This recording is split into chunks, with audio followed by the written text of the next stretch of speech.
Hello, everyone. Welcome back to the State of Science Fiction, episode 7, I think.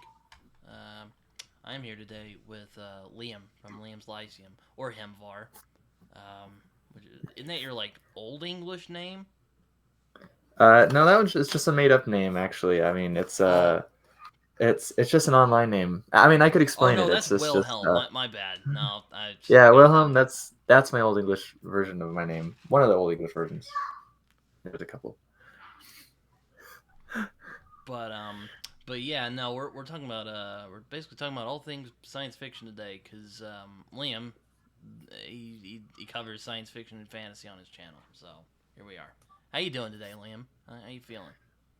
I'm pretty good. Not super tired, which is nice. It's nice outside, so all things are good here. Very good. I mean, I was kind of nervous. I wasn't entirely sure like where you're. Usually when I have the show, I'm like, look, if you know about science fiction and you have opinions about the genre, I'll let you on. So, hoping we'll have something good here today. So, Yeah. do you have opinions on science fiction? Do I have opinions on science fiction? Yes. Are they unique and original? I don't know about that, but I have opinions. Okay, good. All right. But yeah, I'm glad we managed to get this together. You were one of the first people I thought of when I started this little series. Well, you and Raph and some other people. I won't name at the moment. Also Jordan from iWizard as well. I'm hoping to get him on here. He's really hard to pin down. But we're here now. So yeah, I'm glad we're here. Yeah, I'm happy to be here. Yeah, I'm not as eloquent as some of the other guests, but I try not to stick my foot in my mouth too much. So, but I'm happy to be here. So, I think you're better at it than me. I'll just go on. I'll be like, I said something dumb. If it's too dumb, uh, I'll just cut it out I of the video. I think that's most of us. I think we think we say a lot of dumb stuff, and That's it's true. probably honestly mostly okay. That's true. That's true. Anyway, I guess we should get into this conversation before too long. So I'll just jump in with my first question here. So what, in your opinion, makes a great science fiction story, or a good one for that matter? A good one. I mean, general idea of science Like fiction. good or great. It's interchangeable. Right. Yeah. I mean, and what's the difference between that, anyways? But I mean, it's generally like a what if, right? That's generally the idea behind science fiction. Um, it's not always an entertaining what if, though. I mean, I've read science fiction books that are not very good, or at least entertaining. Maybe they were good 100 years ago, but not now. And so, I mean, I think personally, for me, when I read science fiction, I want I want to think about something, right? I mean, that's pretty much. I want it to make me think. Uh, whether however long that lasts, I might not think about it a ton, but I'd Mm. like to be able to look back on that novel or book or whatever short story, and be like, hey, that's still a good novel. In fact, I could probably reread it, right? I mean, so rereadability, I think, That's always good. Rereadability is always good. yeah, and pretty much just something that more than just an entertainment story. You know what I mean? I mean, I like entertainment. I might be hard pressed to reread something. I don't reread much, anyways.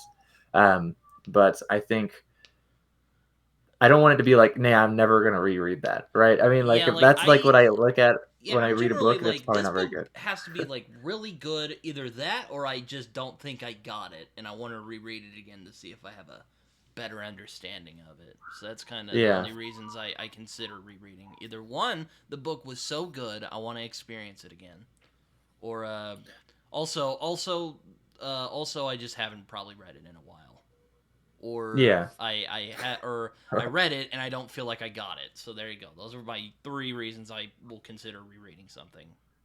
Yeah, those are pretty fair. So I mean, like rereadability. Like I said, I'm not actually a big rereader, but I mean, I want something to be able to be reread. If Mm-hmm. I really felt like it, maybe in a decade, or something like that.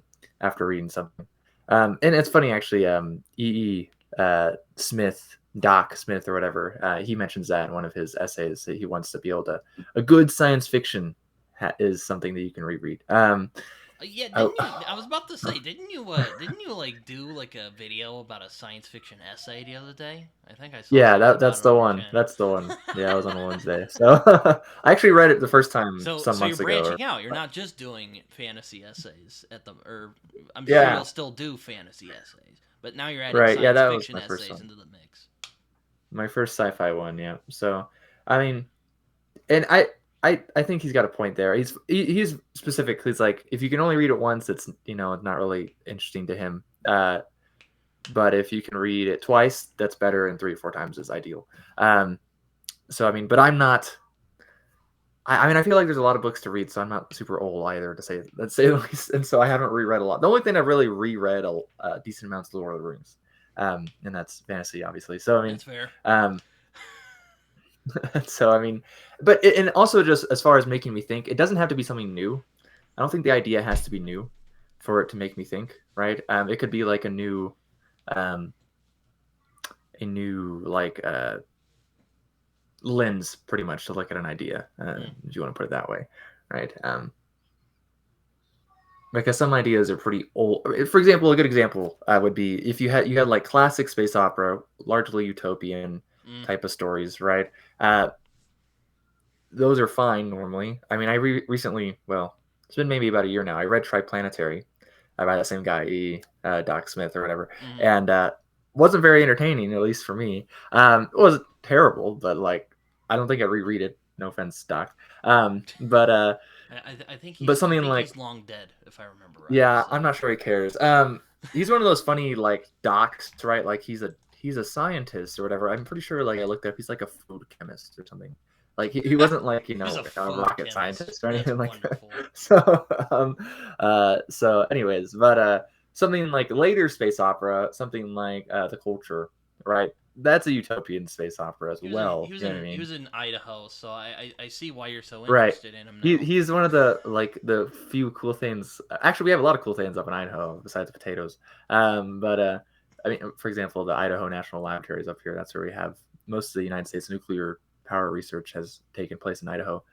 So, and actually near me. But so yeah, but Doc Smith, he's one of the guys. In fact, I read an old sci-fi book that has a part that takes place in Idaho, which I was a little surprised when I read that.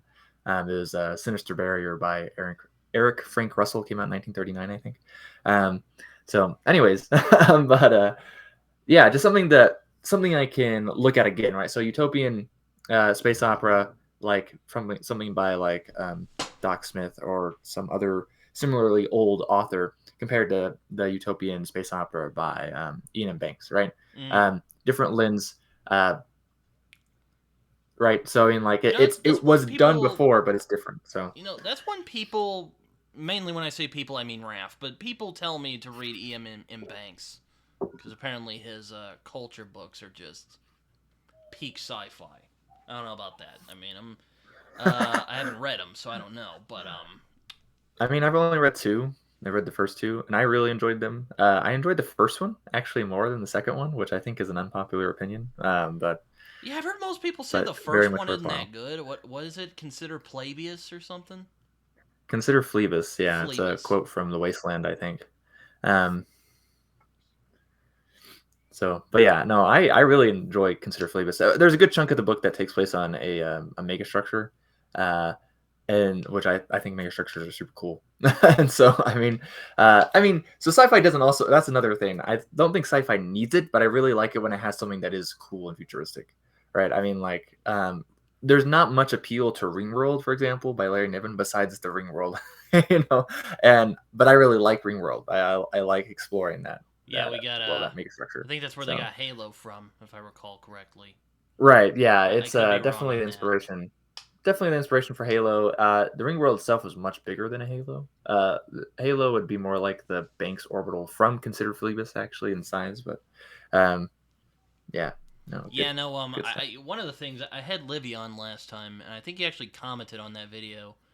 Um, she's a real big Oh, yeah. fan of the Halo books. I haven't read any of them.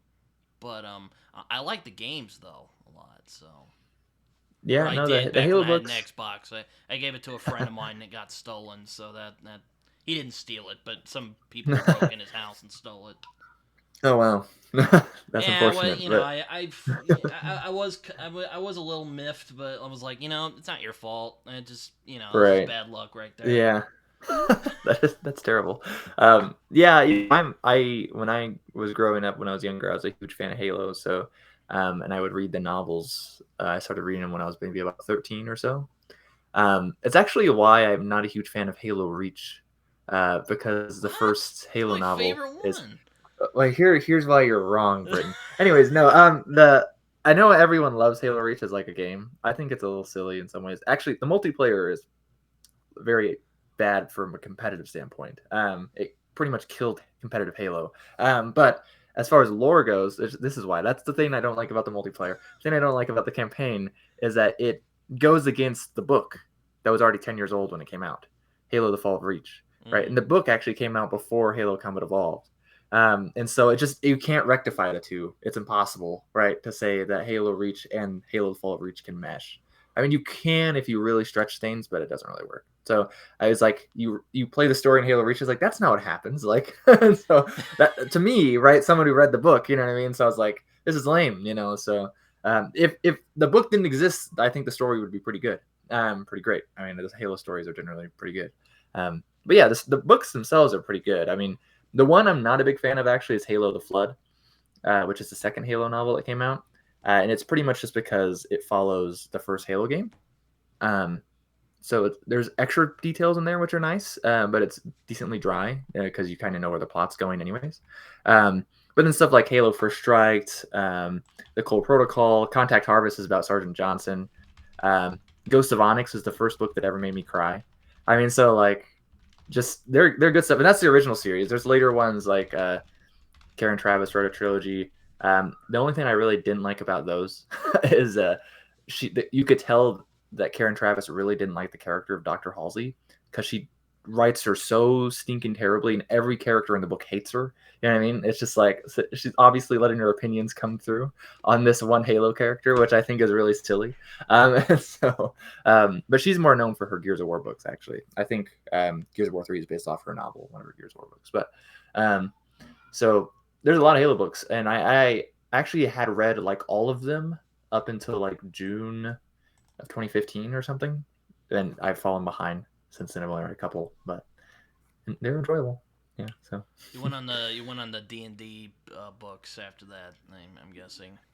pretty much actually, yeah. I was like, I like the franchise fiction type of stuff, IP fiction, whatever you want to call it. And I'll still read like I just read a Warhammer novel. I've read Warhammer 40K before So and did you read some World of Warcraft, but so did you so did you read Kevin J. Anderson? He does a lot of those IP books.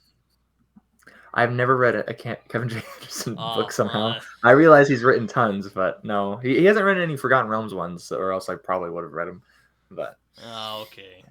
I'll admit the only like IP because I'm just a big nut for Star Wars. It's Star Wars. So there you go. Which I more okay, consider like a science fantasy story. Which like I'm sure we'll get into yeah, that because yeah, you know yeah. because man, they love genre blending and science in the speculative genres. Right, yeah. Which I mean, I think that's okay. Um, You know, I feel like cool things are underrated in science fiction because like nowadays it seems like people are trying to like be more serious and like you mhm. know, I mean I don't know if you've read like Ted Chiang or anyone like that, but it's I've not read any Ted Chiang. No, in fact, I don't even know. That name doesn't even sound familiar. So, oh well he wrote Story of Your Life and Others, which I read last year and I thought was I didn't think it was as mind blowing as everyone else, but there were some good stories in there. And he wrote another hmm, one called Exhalation, which I haven't read. But apparently is even interesting. better. So I'm like, all right. Huh. I mean, if we're you know, you know, I'm hoping I'll be more consistently engaged than I was in the Story of Your Life and Others. We'll see. We'll see. Can't win them all. No, no. Yeah, no, I find them, it's weird, and this is kind of one of the reasons I started the show, is I found I've gotten pickier about science fiction over the years. Maybe it's just because I love it so much and I have this very, like, specific view of what it should be, which I know is kind of Interesting. inappropriate, which I know is not necessarily the right way of looking at things, but, when you love something, you want more of the thing that you like, more than anything else. Right. I mean, I think the science fiction. I mean, labels themselves are kind of tricky things anyhow, That's right? I true. mean, they Yeah. almost always it just doesn't. They don't. They almost always don't work completely, right? I mean, like something like science fiction is actually a really broad term, you know. Hmm. Um, right? It's like, would you label Black Company sword and sorcery? Maybe you would. I don't know, but other people wouldn't, you know. So I mean, that's more specific. Science fiction itself is more like a broader term. Yeah, it's Um, like, what kind of science fiction? Are you talking about space opera? Are you talking about far future? Are you talking about like a right. techno thriller? Are you talking about, Yeah. In fact, that's actually the thing. The old, thing like, that old pulpy stuff that, like, Edgar right, Rice right, Burroughs wrote back in the day? right, exactly. So I mean, like the thing that Doc Smith actually opens with is when he's talking about what makes a good science fiction story. Um, he's like, here are my favorite science fiction writers, um, right? And he lists them. They're Campbell, DeCamp, Heinlein, Leinster, Lovecraft, which is kind of vaguely science fiction by most standards today. Vaguely, Merritt, Moore, two guys I don't even know, Starzl and Tane or Tyne or something like that. Well, Van Vogt, Weinbaum, and I Williamson. give Lovecraft a hard time, but you gotta admit, Liam, like, he did write some science fiction. Like, Well, yeah, I mean, like, definitely you could say stuff like The Color Out of Space or even Out in the Mountains of Madness. I mean, like, it's who else did he say? Did he mean definitely like nice. John W. Campbell, the Yeah, I'm Stanley pretty guy? sure he just gave last names, but I'm sure that's Oh, who he's okay. talking about. So, Um, um, Heinlein, I know. I really like Heinlein. Well, I like Heinlein up until he does Stranger in a Strange Land, then I just avoided the rest of his work because apparently he just oh, really? really goes off the rails. Um, You see, I only read one Heinlein, and that was recently too. So, what was it? What book was it? The Moon is a Harsh Mistress. Oh, So, that's one of my favorite ones. So, that's good. and Raph's like, oh, if you like that, you should read like Cameron Hurley or someone. She like does the like Right? angrier Yeah. version of that story. I'm like, oh man, Yeah. oh, another Lunar Revolution. Oh, I gotta check this out. Yeah, I mean, I think if I remember correctly, there's kind of one in kind of, it's not like super revolutionary, but like separate lunar people in oh shoot, The Gods Themselves, I think, by Asimov. But Yeah, I that's was like actually reading that's like something. Asimov.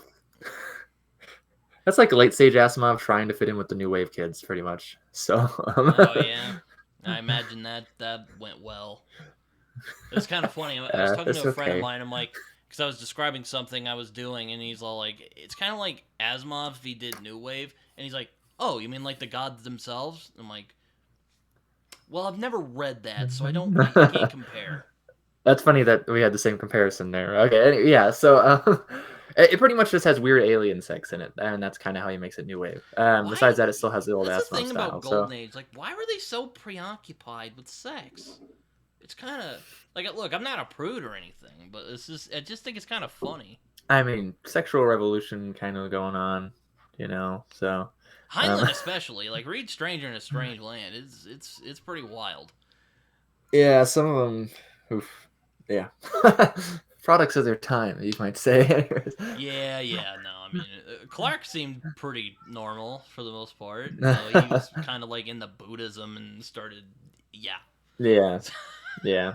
I mean, the one thing I do like about like something that like Smith mentioned there, pretty good, is kind of he doesn't have a okay. If you were to ask a sci-fi fan, they might not consider Lovecraft sci-fi, or they might, I mean, like he is right, like we already talked about, right? But like I feel like when you look at golden age sci-fi, what is the default that the sci-fi fans say? They say Asimov, Heinlein, and Clark, right? And that's just like, to me, it's just like that's like a weird. That seems like a false like narrative built up after the fact. At least to me. I know Heinlein was popular. I think Heinlein got published around 39. Same with Asimov. Same year Leiber did, actually. Um, and Clark's a little later, if I'm remembering correctly. And so, like, but those guys are like, this is a very strict type of sci-fi for the most part, and they're pretty much excluding. What they're pretty much saying is like, we don't want to include things like uh, Burroughs and anyone else who copies him, right? Like Lee Well, Brackett or something. I would. Burroughs is kind of like science fantasy, I guess. Yeah, you could call it I'm not science that fiction thing because for it. he is on. Because John Carter is technically on a real planet. It's just a very Uh, fictionalized version of that planet. right. Yeah. I mean, that was back when they thought there were canals on Mars, right? I mean, um, so it's not surprising that that's how he kind of fictionalizes Mars. But Still, I mean, it is definitely adventure fiction. I mean, that's definitely what it is, right? I I mean, mean, like, it's kind of like um, sword and sorcery in space, or at least that's how I thought when I right. read it. I mean, but in a sense, it's Sword and Planet is a term. Planetary romance, I think, is a pretty accurate label for it as well. Oh yeah, I Um, forgot planetary romance, my other yeah, and subgenres of science fiction. But so, but what's funny though is that like when he was writing that one, at least like John Carter, A Princess of Mars comes out, science fiction is not a term.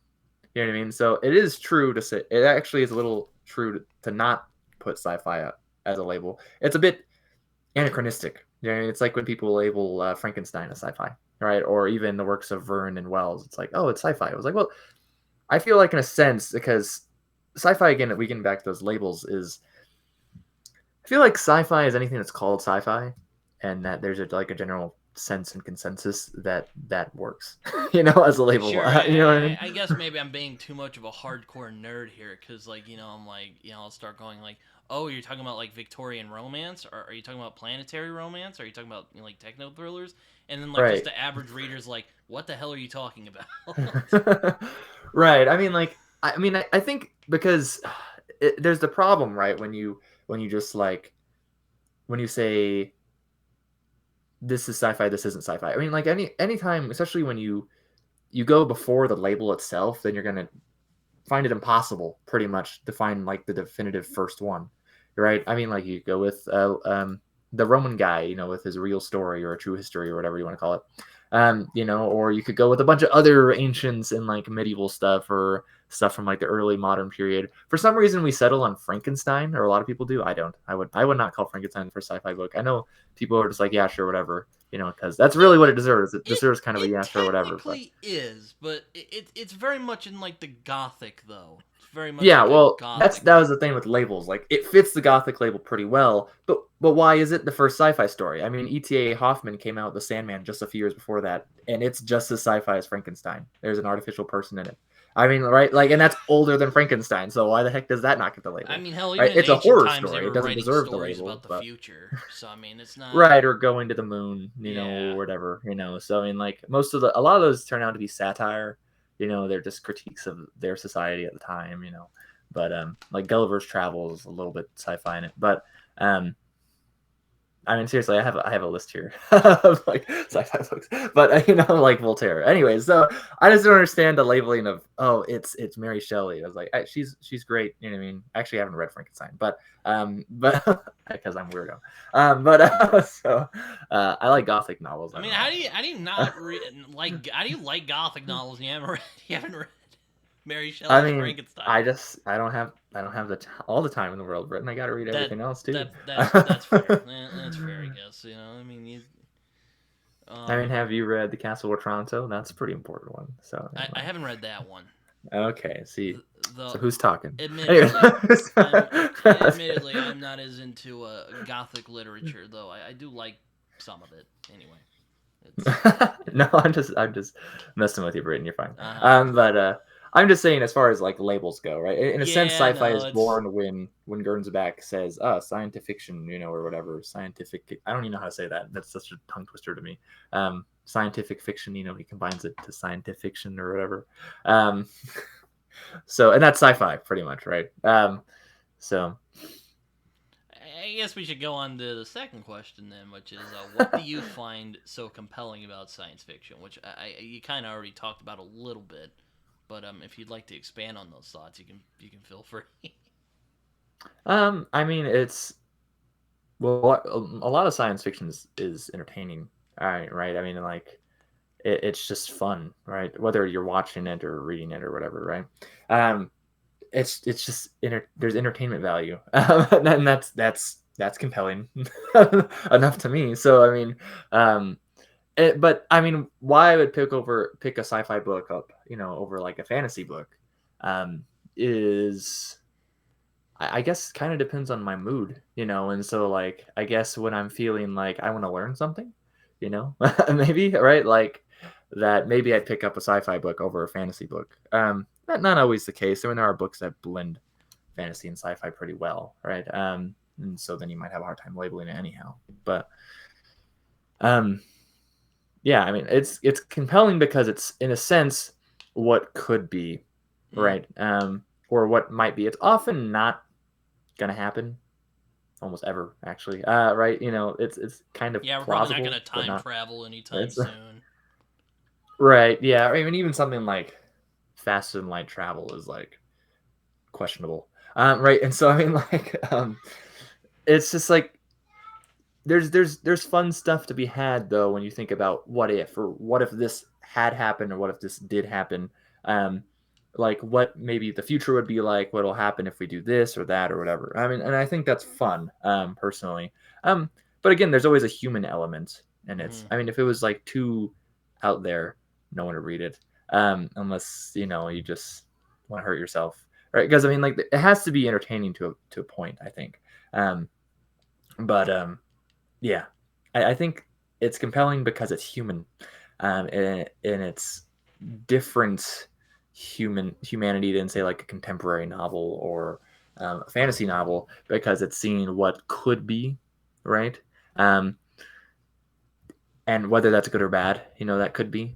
Um, so That's fair. I mean, I'm always quite fascinated with like concepts, but also how people would react to it. Like like a time travel story I like would be like how would the people react to having time travel?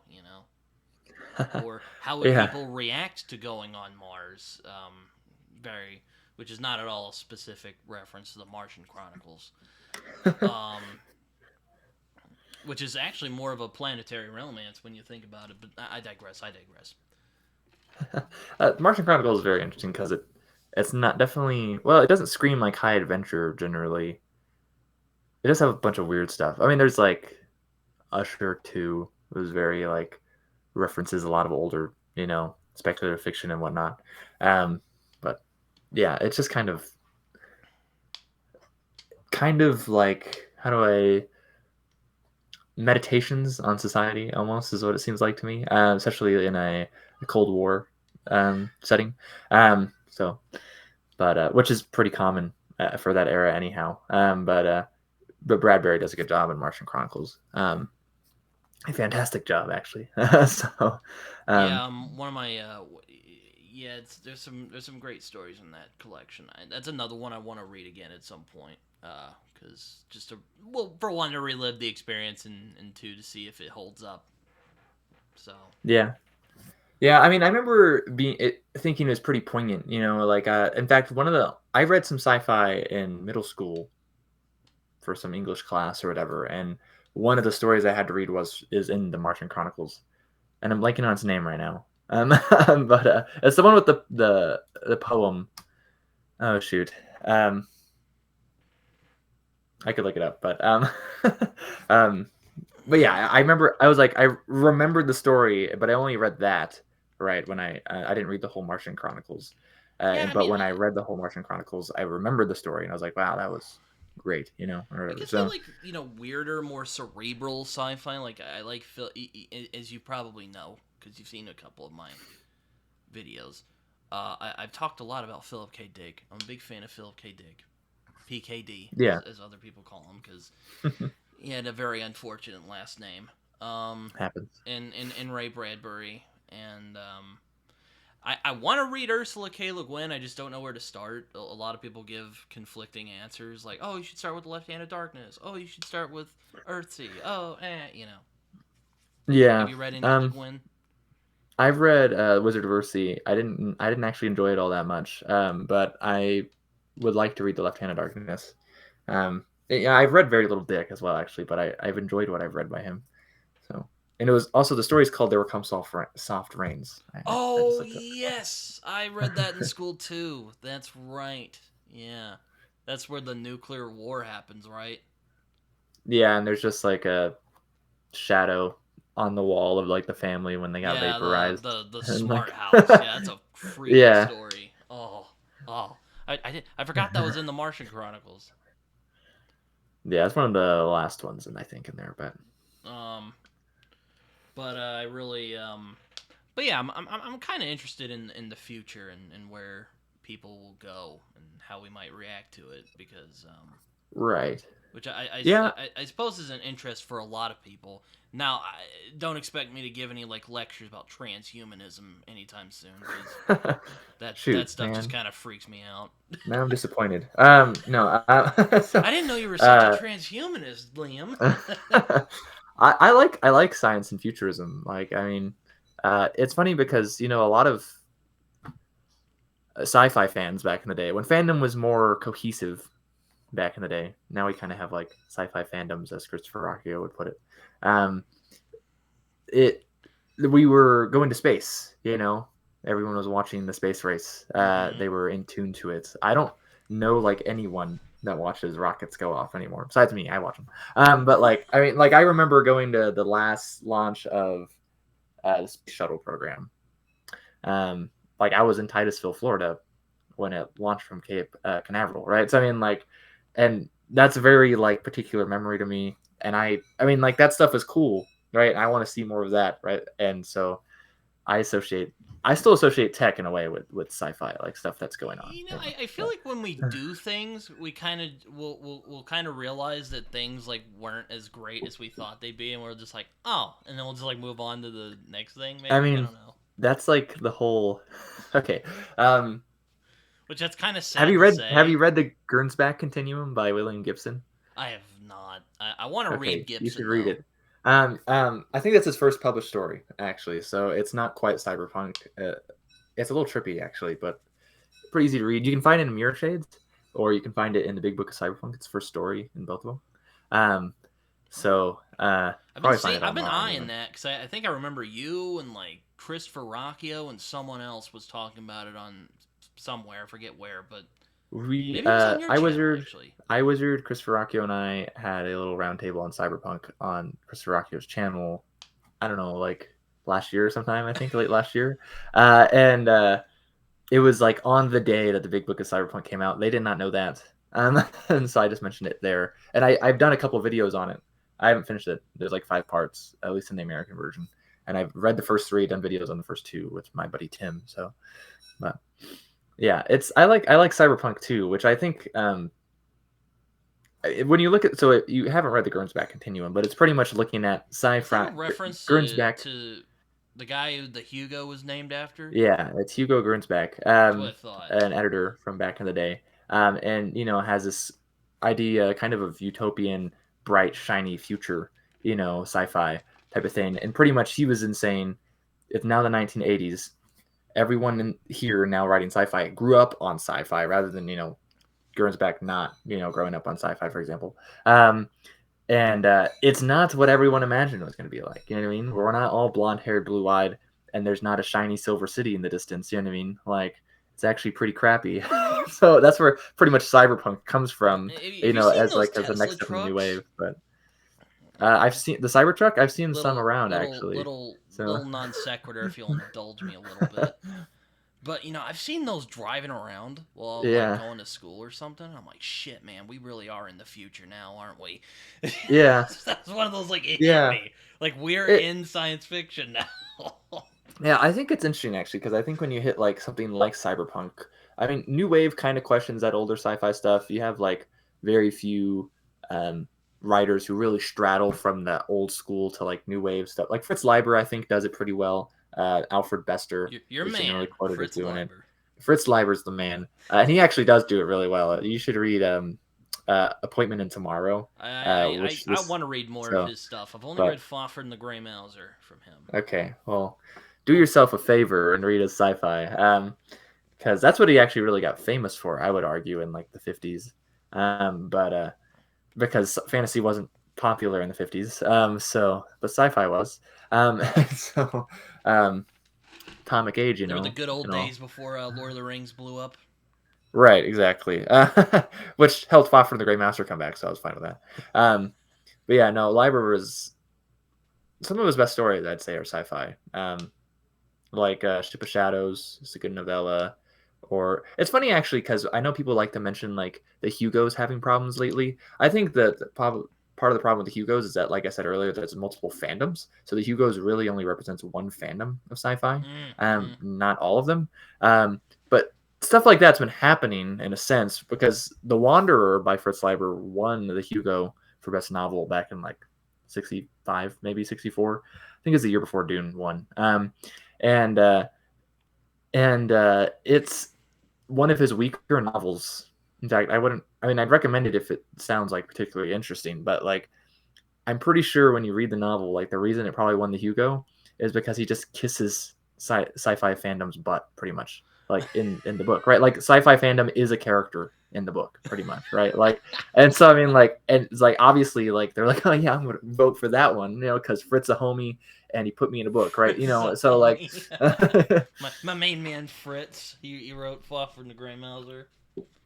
yeah, I think yeah, he actually it's won like a lifetime award somewhere. I forget where, but he won a ridiculous amount of awards. In fact, I don't I need to organize my bookshelves, so I don't know where the hell it is. But it mentions in the Knight of Knave of Swords that he's sci-fi grandmaster, one of the first, like 5, I think.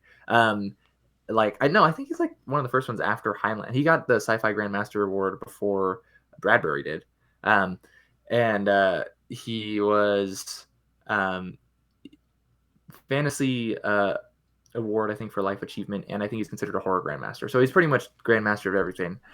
So he's the big guy that no one talks about anymore. But no, sci-fi is really good. I mean, like Coming King go to the Attraction, A grave, Tale just of double Air. birds. Like Oof. I want it all. Screw you all. Screw everyone. Yeah, no, he's good. And in fact, there's one of his first novels.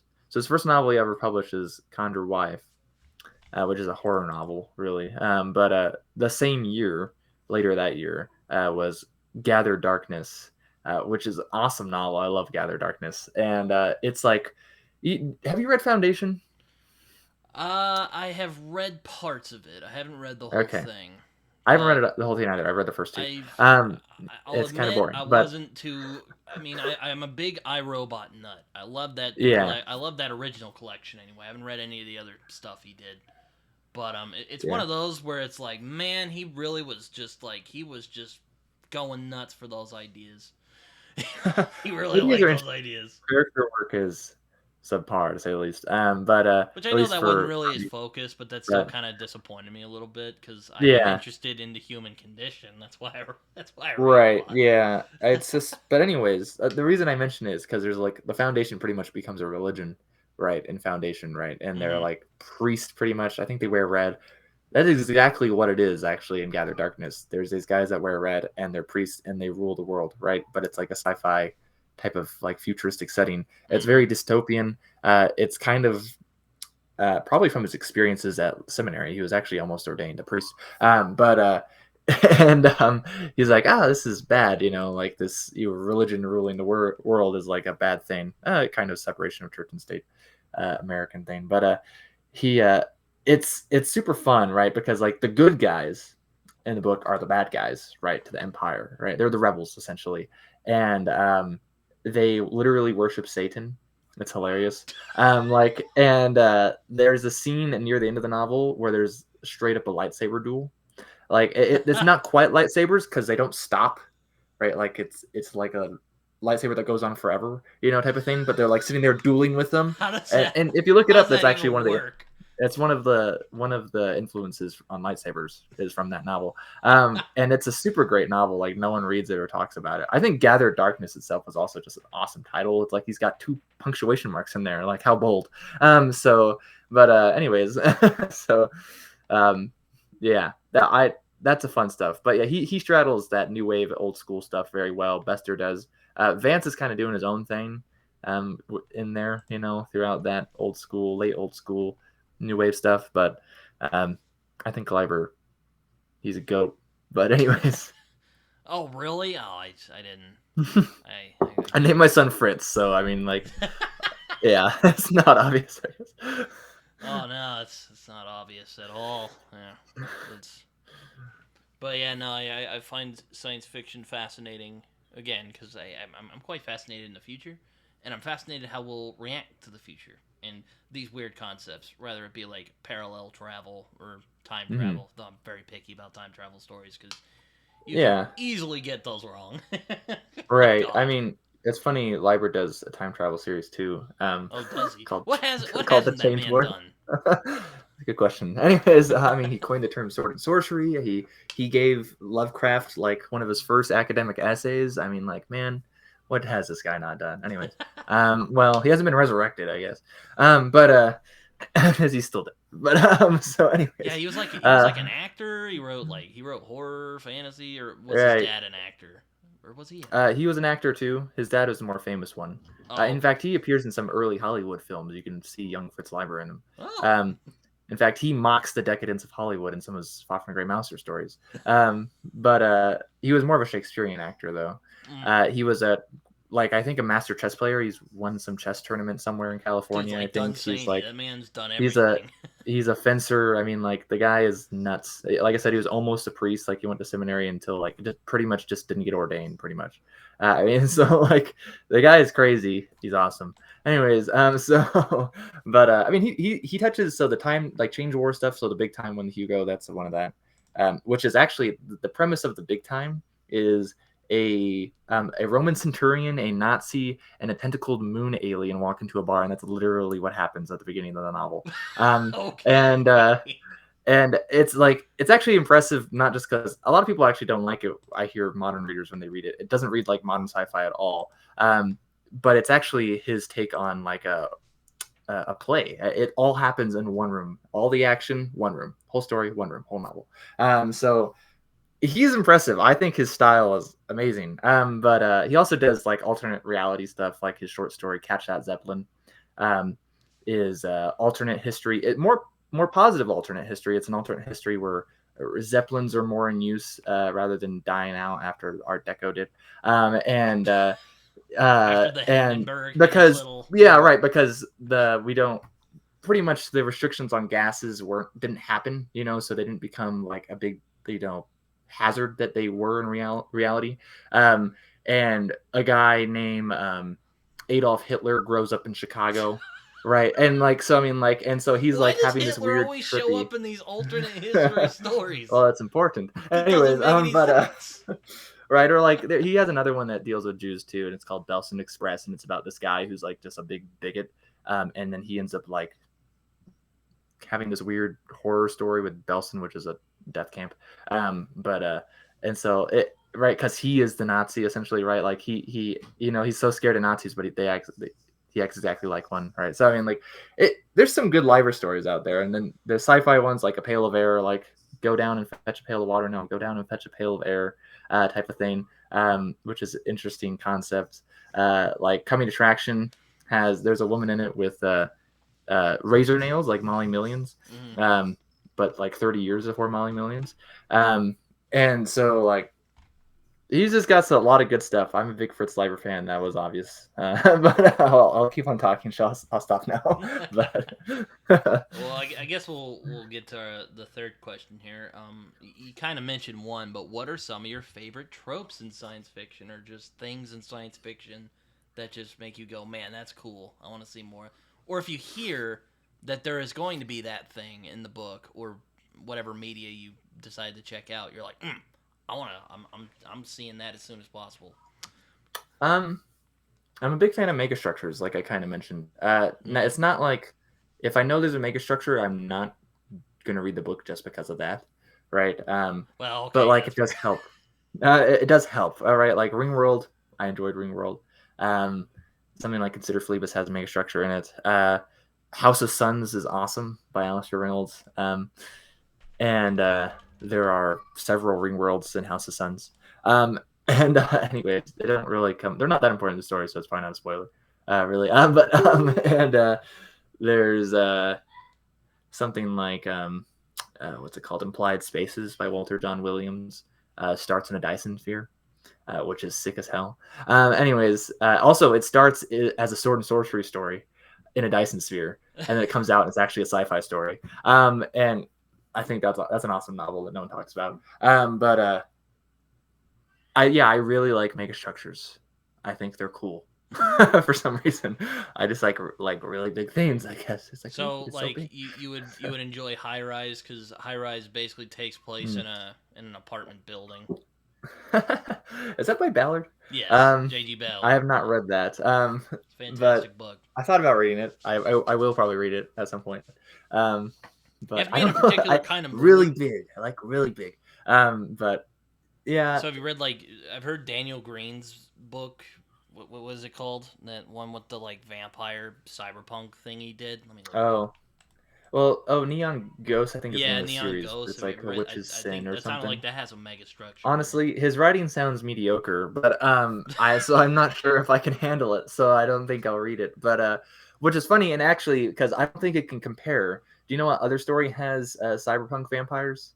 it. What?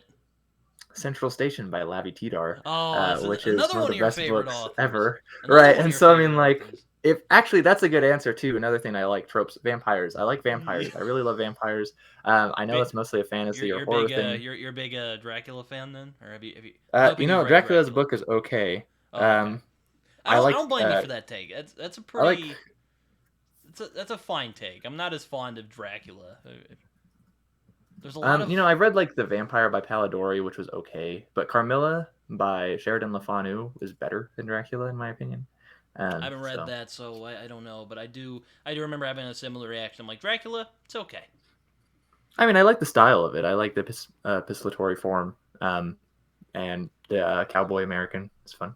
But so, um, but it's just okay. I mean, there was a certain point in the novel where it's like, I want this to end. Like, I know where it's going. Just like, stop, please. So, but yeah, I like vampires. And like I said, I don't think Daniel Green's vampires in Cyberpunk is just going to be as good as Central Station by Lavi Tidar, which has they're data vampires, but they're pretty much work like vampires in I Central really Station. need to read So, Lamby Tidar because like it sounds like the type of sci-fi I would enjoy, or at least type of oh, work it's I would so good. enjoy. I need to read Naum. I think that's probably my next Tidar book I'll read. My friend Alan was the first one who told me about him. He read his King Arthur novel, which that's By fantasy, but Force Alone. by Force Yeah, Alone. that's a Yep. good one. That's actually my least favorite Tidar book I've read. But I like it. I mean, like I've enjoyed like Unholy Land. Is more of a sci-fi, The Circumference of the World. Um, Central Station's still my favorite. Goril and the Potbellied Gods like more sword and sorcery esque. It's actually guns and sorcery. I was watching this thing with Tidar last year, I think. Raph was there too, and he says he doesn't know how swords work, so he just gave his character a gun. But it's pretty much sword and sorcery. So like, yeah. So Tidar is great. Tidar is a great like contemporary sci-fi author that people should. Yeah. In Apparently, fact, like that's a apparently he trope I'm does. willing to go. Apparently, like Trope has he's Tidar in the book title, then or in the spine, I'll buy it. That's not actually a trope, but like, so. that's fair. You know yeah that's fine. You know, one of my you know, like, do you? I mean, like, do you like AI or time travel or? I do like time travel is not a big one. Same here. AI, I'm not a big time travel guy. I like the transhumanism angle, which is why I'm a fan of cyberpunk in some sense. That How makes well it would sense. work in real life, I'm not a big proponent. I think there's some things that could be rather useful about it, but like I don't think I'm ever gonna have 6 arms, I think and transhumanism's kind of like creepy, to be honest with you. I don't know what right. you No, think. I definitely think it is. There's definitely like a that oh, what's it called? I just blanked. Uncanny Valley aspect to it. Yeah. And like I get like too anxious if I've had an earbud in my ear for too long. Like I don't think I could have anything artificial really on me. Like so like it's cool to read about though.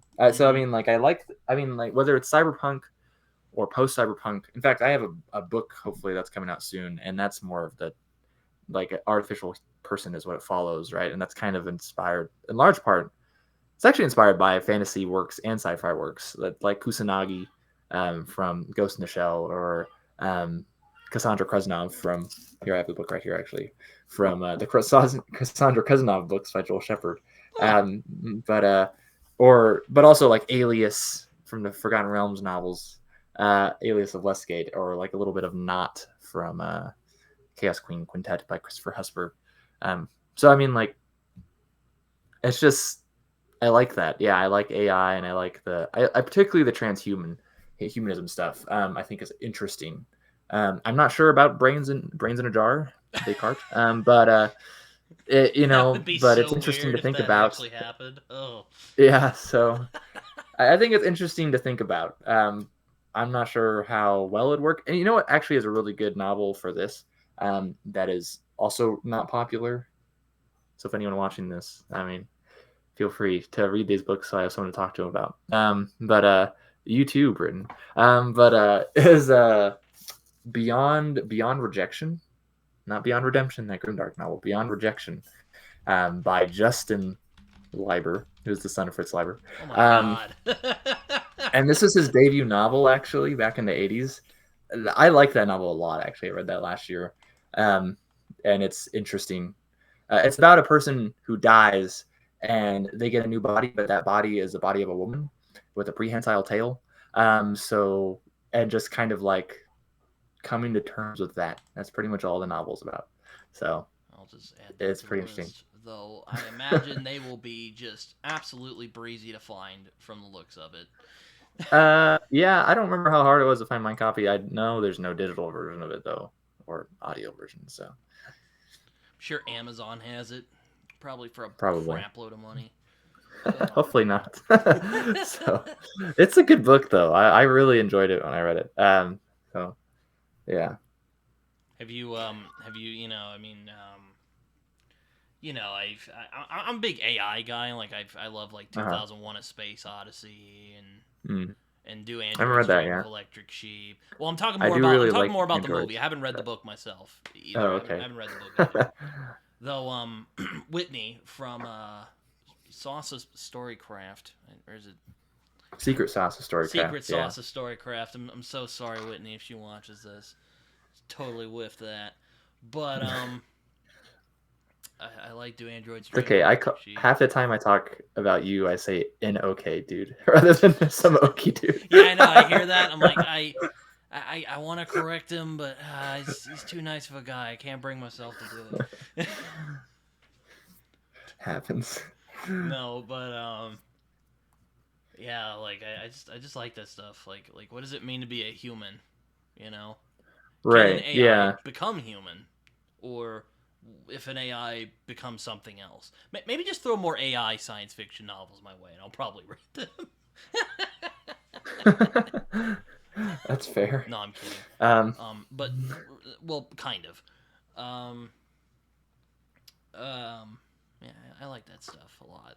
So yeah, no, I think Do Androids Dream of Electric Sheep actually was great. I read that one last year as it's well. very readable. In fact, I remember reading right, it. I and was in my senior year of high school, and I just like read it, and I'm like, damn, this is good.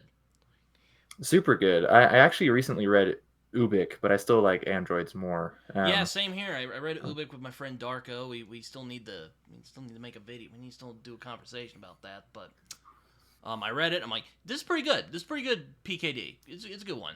I don't know if it's as great as other people say, but I like it a lot. So Yeah, I mean, I've seen some people say that it's like better than Androids. I was like, I don't know, Androids is awesome. I've only read those two, so I mean, like, I have a lot more to read, but I also like just weird sci-fi drugs, which is another reason I like Philip K. Dick, because he just goes right into that. Because well, he was a drug user.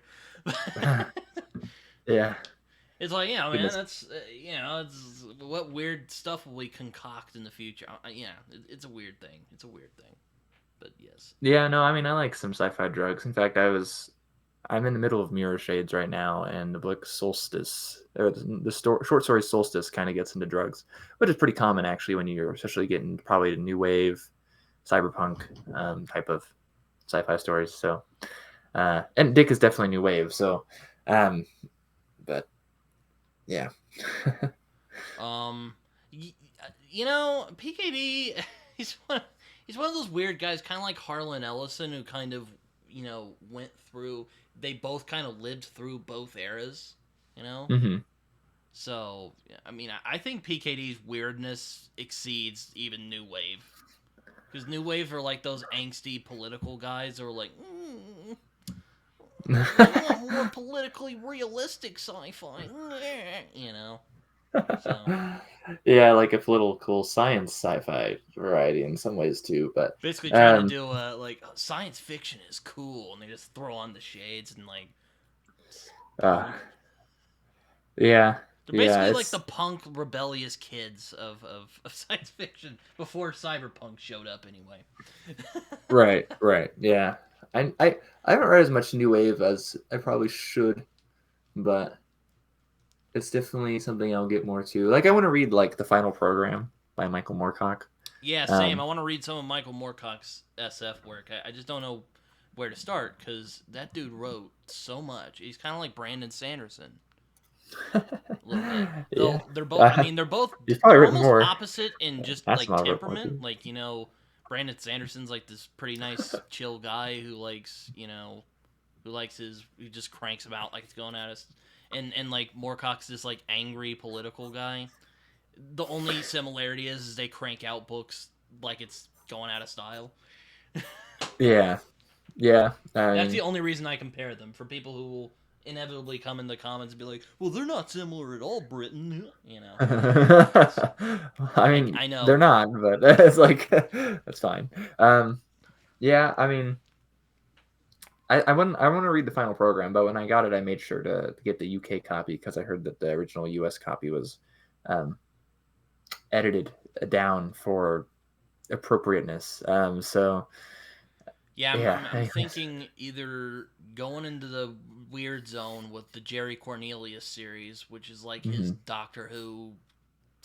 I don't know what Yeah. Jerry Cornelius is, but and then there's like the Dancers at the End of Time, which is like All right. sci Yeah. fantasy. Which I mean, it's Dying Earth, which kind of straddles that, Which that's like that's an interesting thought. I forgot about Dying Earth. You talked a little bit about Dying Earth and how you're always like it's not post-apocalyptic. It's a little different than post-apocalyptic fiction.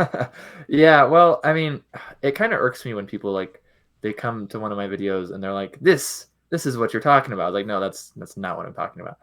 Right. Like the other day, someone mentioned on my like classics of sword and sorcery video, didn't literally no context, just listed books in the comments or whatever, and I was like they mentioned like I haven't read the book, right? So I can't judge completely, but it was like The Shadow of the Gods by like John Gwynn or whatever, and I was like, I feel like that's not sword and sorcery, right? But like, what the heck? Okay, So, but um, Dying Earth is the pretty much the only real big difference is that things suck because of entropy and not because of the apocalypse, right? Things have not blown up in our faces; they have just slowly died, right? And so That's an like interesting way of that's an interesting way of putting it. Okay, yeah. So, and I like that. I mean, I like Isn't a good that like Gene post-apocalyptic Wolfe's story, thing but in the Book of the New yeah. Sun? I haven't read it, but I So, know it's sort of a dying Earth kind of. The yeah, sun's if you starting want to to go crap like, out on us. if you want to go like grandfather of Dying Earth, the father of Dying Earth, and the son of Dying Earth, you pretty much you do Clark Ashton Smith's Zathik, which is a singular continent when the sun is red, which directly inspired The Dying Earth by Jack Vance, which directly inspired because it's the gold book in the Book of the New Sun, which directly inspired the Book of the New Sun. So by Gene Wait, Wolfe. they literally And have there's like a other ones. meta thing for Yeah, dying Earth in. the Dying Earth is in the Book of the New Sun. Oh, that is Um, hilarious. yeah, it's just That is called the Gold great. Book though. But so anyways, there's other books, right? Like William Hope Hobson, he wrote some Dying Earth stuff before Clark Ashton Smith ever did. And the name of the genre comes from Vance's The Dying Earth, right? Because it's just so good. But and it's also a good name. But Yeah, I need to read yeah, Clark Ashton in Smith. fact, I got his Penguin edition. I yeah, showed you you in our gotta read last Clark Ashton conversation, Smith. actually.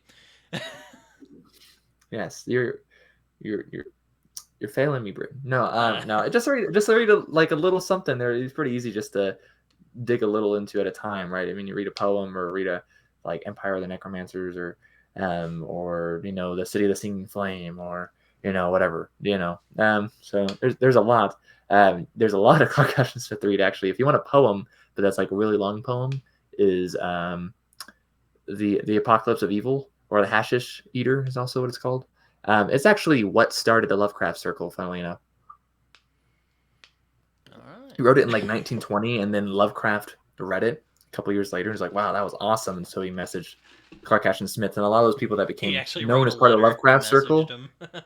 Yeah, he was like, "Yo, man, you wrote a good poem."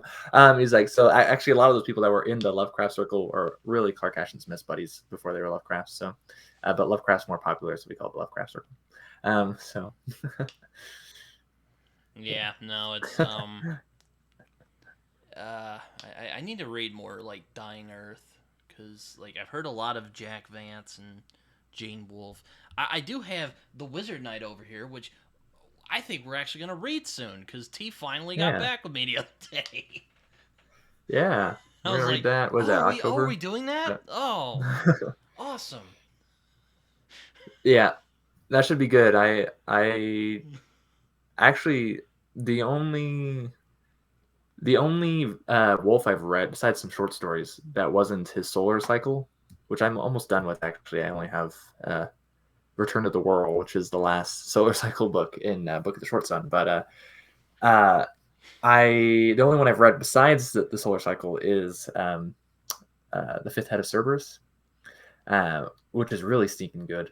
Uh, Yeah, I've heard things about that. I've only read one Gene Wolfe book called The Land Across, which I read right after I read American Gods, which just rewired my brain chemistry, and I just read Land Across. I'm like, this.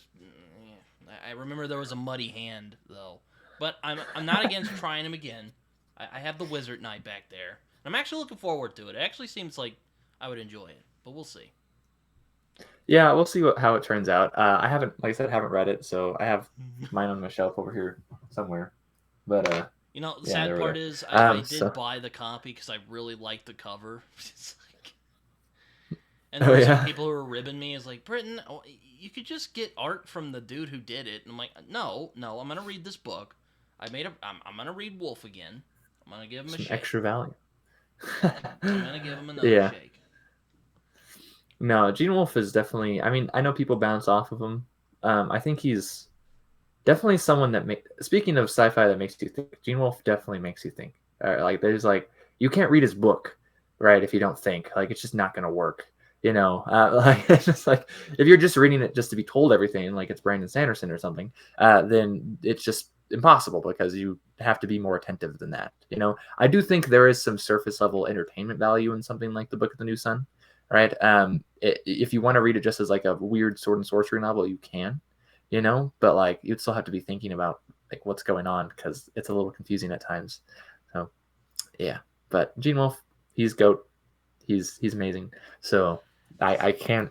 So I guess that leads to my next question, or two questions, I should say, which we were kind of talking about already. But who are some of the greats of science fiction, in your opinion, of course? And who are some newer science fiction writers that you have been found to be really compelling, or you're like, man, it's great. this is not opinion, actually. It's fact. No, I'm joking. But if we were to go like older, it's funny. I'm a big fan of William Morris, but I haven't read like his one sci-fi book, so I guess I probably shouldn't mention it. But I already did, anyways. But something like I like Burroughs. I haven't read a bunch of them, but if you want some good like good old, I mean, It's Princess of Mars is over 100 years old, so I'll I mean, admit like, I've only read one of his books, which is I think it was the one that Penguin put into a book. I read that one. Anyway, I thought that was fun, but I think Howard's a better pulp writer, personally speaking. yeah, I think they have different styles for sure. I think moodiness is definitely Howard's strong suit. Energy is Howard's strong suit in a sense. Um, but I think Burroughs in that similar vein. You have something like C.L. Moore. Mm-hmm. Um, or even Lee Brackett, who wrote Empire Strikes Back, right? So I mean, like, not like nobody names here, you know. So, I've wanted to read Bracket for a long time. It's just another one I don't know where to start. um, there's a few places. So like, and C.L. Moore is good too. A lot of Henry Kuttner's later stuff was probably co-written by Moore too. So something like The Dark World is just has Kuttner's name on it, but almost certainly written by Moore in part too. And that's actually a big influence in Zelazny's Amber. Zelazny's another one, I guess, if we're going just down the route of what I think when I talk about another author.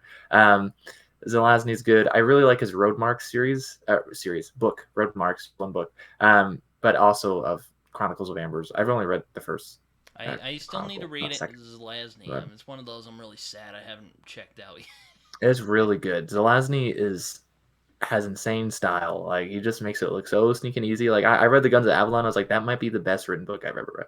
Like so, like it's good. I haven't read something like Lord of the Light yet, but and there's like some gaps, right? Like I haven't read The Camp. But Oh, the Guns of so let's Avalon's see. part of the Amber. Okay, yeah. Yeah, I'm thinking about just which getting is just that a big sick collection they title, put out anyways. a few years ago. I generally don't get like The omnibuses omnibus. unless Yeah, like necessary.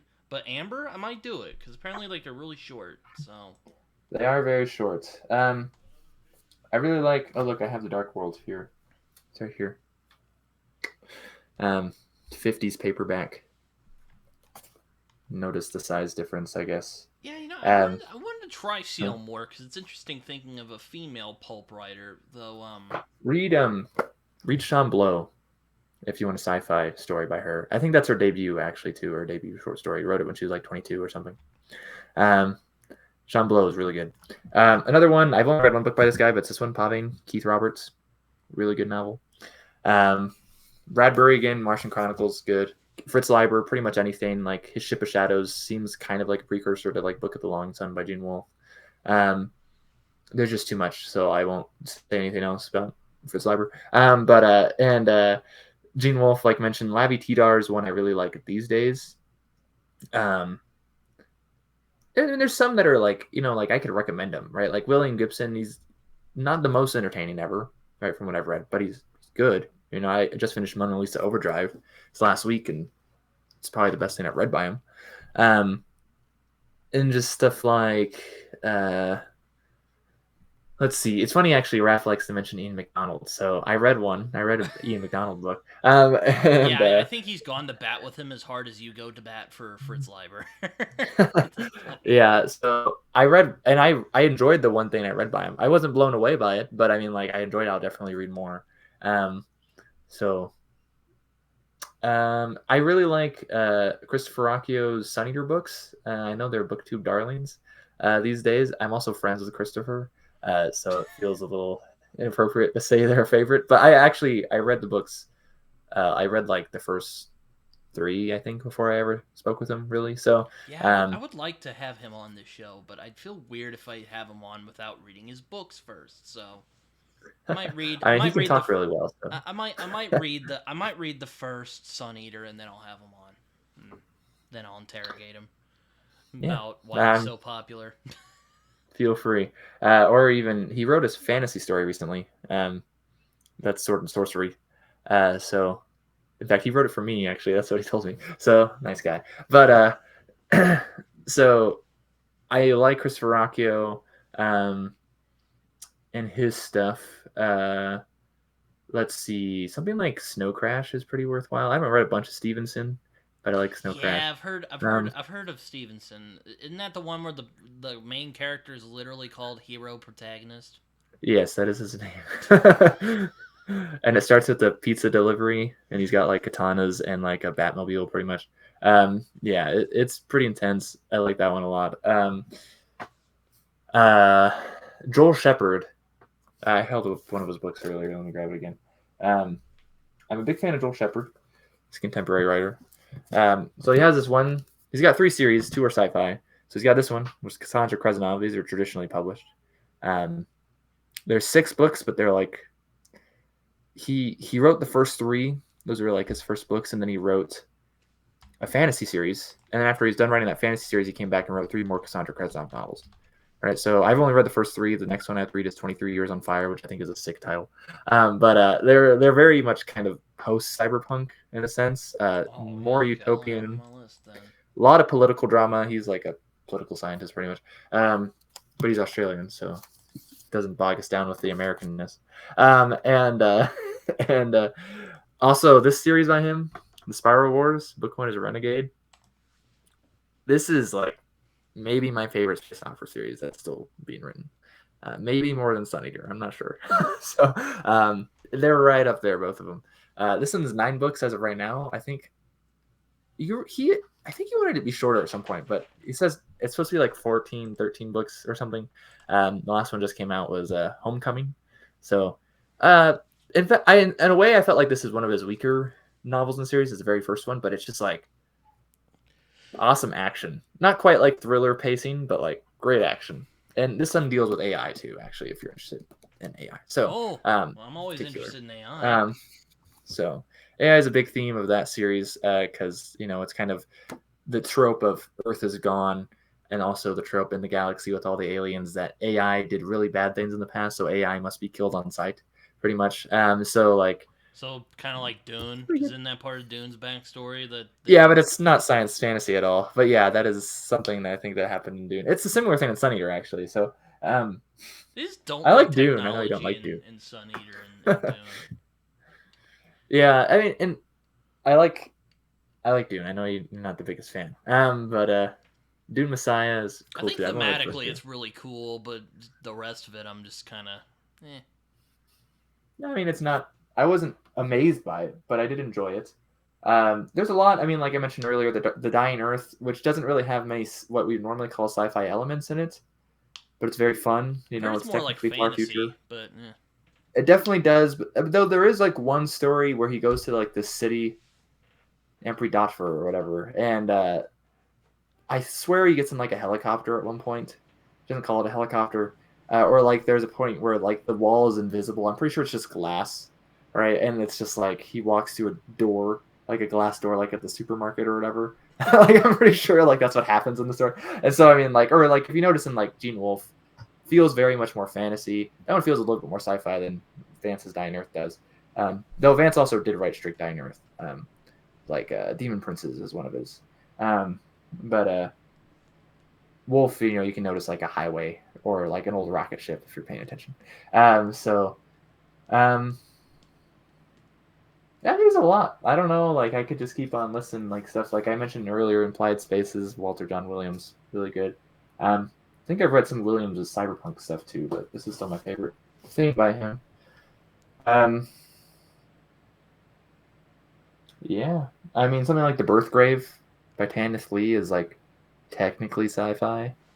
That is not obvious until like the last chapter. Um, That's so right. like it's pretty much sword and sorcery up until that point. Uh, I mean, yeah, all right. That's a pretty good list. That's that's a good lot. And you make me want to get more. Oh my gosh, so many more I need to read now. yeah, I've only read like so. For example, like Alistair Reynolds, I've only read 2 books, but I haven't read they've any been from good. Alistair Reynolds. I So feel sad because I feel like I would like Alistair Reynolds. yeah, I think you probably would. I mean, I want to read more by him.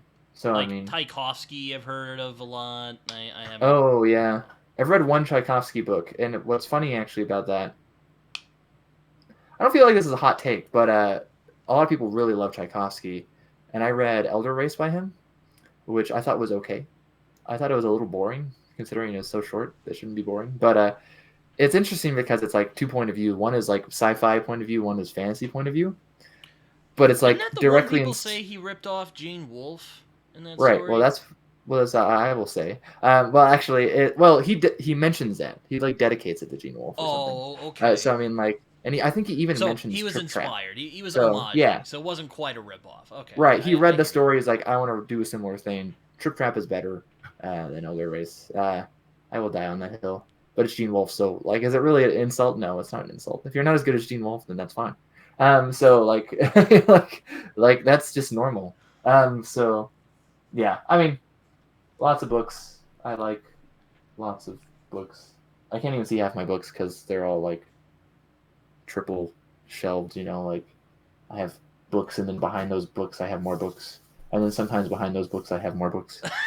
So I mean, like, Reading struggles. I hear you. I just don't have bookshelves. I have a book So couch. I have a book couch. yes, See, lovely. The book couch. it's a book couch. Yes, drives my parents crazy. Drives my mother crazy anyway. I guess that should bring it down to where we're gonna get a little spicy. I guess a little bit, but um, do you have any worries about where the science fiction genre is headed? And are there any gripes that you have with the genre that you would like to see improved? So, because I I thought mean, of this because this kind of what inspired me to. Well, aside from I really like the genre, and I want to hear from other people who really like the genre, see what they think, and so I won't just be going back and forth in my head all day. Um, yeah. but I think. like, Um. mm, one of the things that inspired me is like I keep seeing like Red Rising and like Sun oh. Eater, where the marketing. I imagine this is and like I say in all these episodes, maybe it's like marketing or something that I have a gripe with, but it almost seems indistinguishable from fantasy. And like I say, this is not a new thing, but I don't know. Right. It gets me worried about science fiction's identity a little bit. Get a little Um. cerebral. I mean, I would see something like Red Rising or Sun Eater actually as a good thing. Um, Yeah, because I think, in a sense, for a while there, and still generally, there's an idea that it has to be one or the other, right? You get like the super hard sci-fi that is super technical, or something. And I think the problem with those often is that they don't get weird enough, uh-huh. right? Like often you feel like you have to introduce the fantasy ideas for it to be weird and cool, like Sun Eater or something like that, right? But I mean, you could read like Seven Eves, Manuel Stevenson, and it's weird.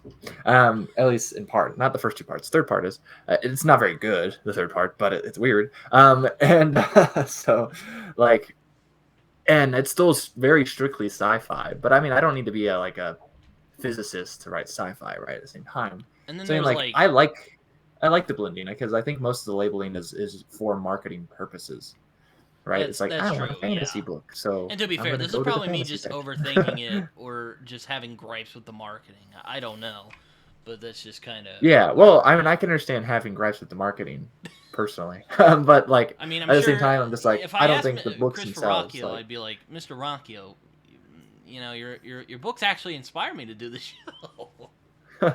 So, do you have issues with the marketing of your books at all? Like, that'd be interesting to ask him. hmm, that'd be an Though, because interesting I know question. it I know Sun Eater I mean, kind of flip flops genre, or it kind when of blurs genre a little bit. yeah, I mean, when you read it, to me, if you took away the sci-fi elements, it wouldn't work, right? Like it's very strictly sci-fi in that sense, All right. right? And it's a certain flavor of sci-fi that resembles epic fantasy, right?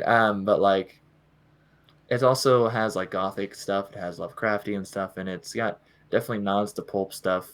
I mean, like it's He has a got lightsaber. He has lightsabers now. right, yeah.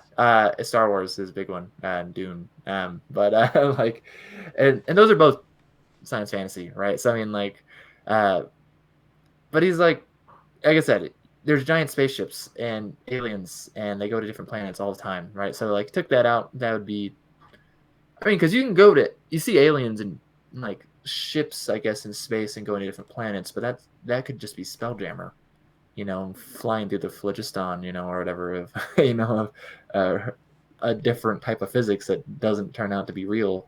Sorry, Greeks. So I mean, like, uh, and that's like strict fantasy almost. That's like Spelljammer, right? That's the whatever that novel is by Hudson, Alec Hudson.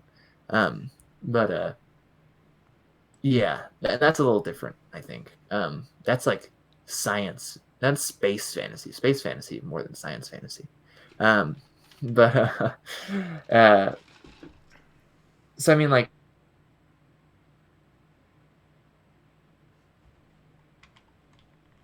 Uh oh. Have a little pause here. There we go. Oh, I can hear you again, but you kind of paused at a weird place. Oh, there you go. Okay.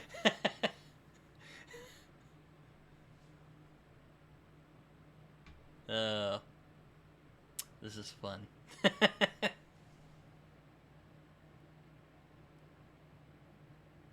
Another beautiful pause, I have to say. There you are. So what were you saying Okay. Technical before you difficulties. paused? I like the idea that, like when Raph talks about like the inherent politicalness of sci-fi or whatever. Yeah, I think that's it varies. I was curious to hear your thoughts about that because like I mean I found more as I've thought about it because I remember kind of pushing back when I had him on this show a little bit about sci-fi's inherent politicalness. And I'm like, you know what? You got a point there. I generally think of it more philosophical, but yeah, sure, yeah. Political is a good term. I mean, Right. Yeah, I you're think thinking about the philosophical is an future and interesting. where we'll go, and Right. if you have an opinion on it, then it is political on some level. So, Right. Yeah, I mean, like, but a lot of things are political. I mean, political, polis, Greek word for city, pretty much. Right. And so, I mean, like, it's just a lot of things are political, and I think maybe the philosophy of politics. But I mean, like, and yeah, right. Sure, you read Triplanetary by E. Doc Smith, and I guess it's political. You know, uh, maybe you think it's imperialist or something. I don't know. Right. So, I like, mean, H.G. um, Wells talked about imperialism and War of the Worlds. right. So, Yeah. Right. Exactly. And that's so. I mean, like, there is but I think it varies. Right. sure. When E. Doc Smith wrote that, I don't think he was thinking about that at all, personally. No, I You know mean, what I mean? yeah, When H.G. when he Wells wrote The World of Worlds, he was. You know what I mean? oh, for So, sure, yeah. right. So, I mean, I like, think his point kind of comes down to if you have a view of what the future looks like, then it is like kind of inherently political, which I can understand.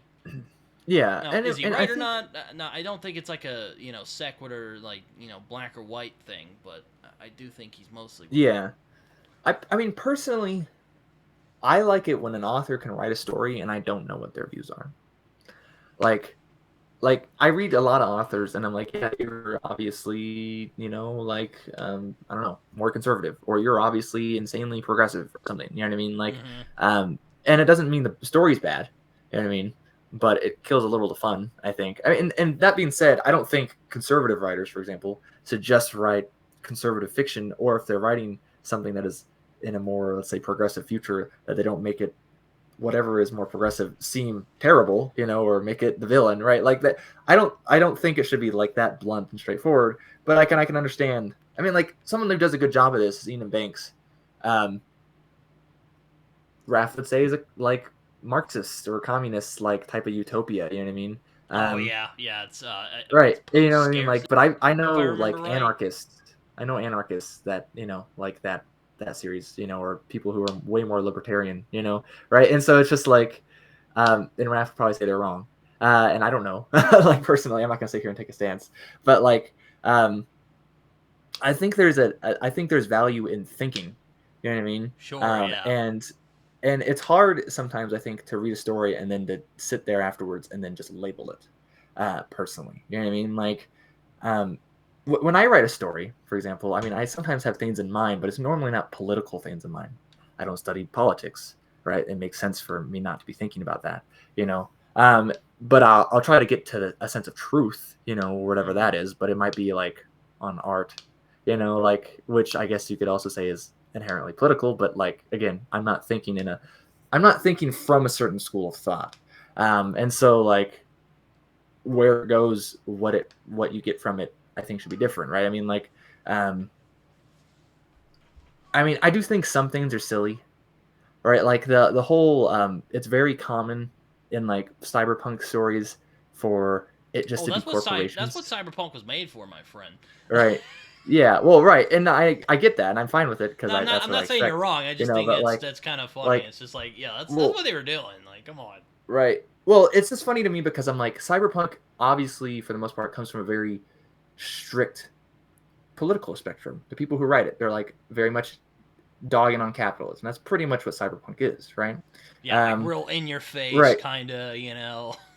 right, yeah. And I'm like, it's very, very specific, and it's funny though because, like, it's kind of dealing with, it came from the '80s, dealing with '80s problems in a sense.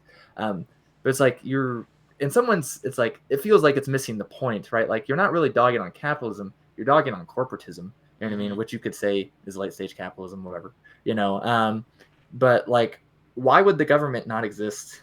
Like I read a story and I'm just like, oh, it's just the corporations rule. I'm like, why would they not exist? You know what I mean, like it's like did Augustus take power and say it's just me now? No, he said I'm princeps. The republic still exists.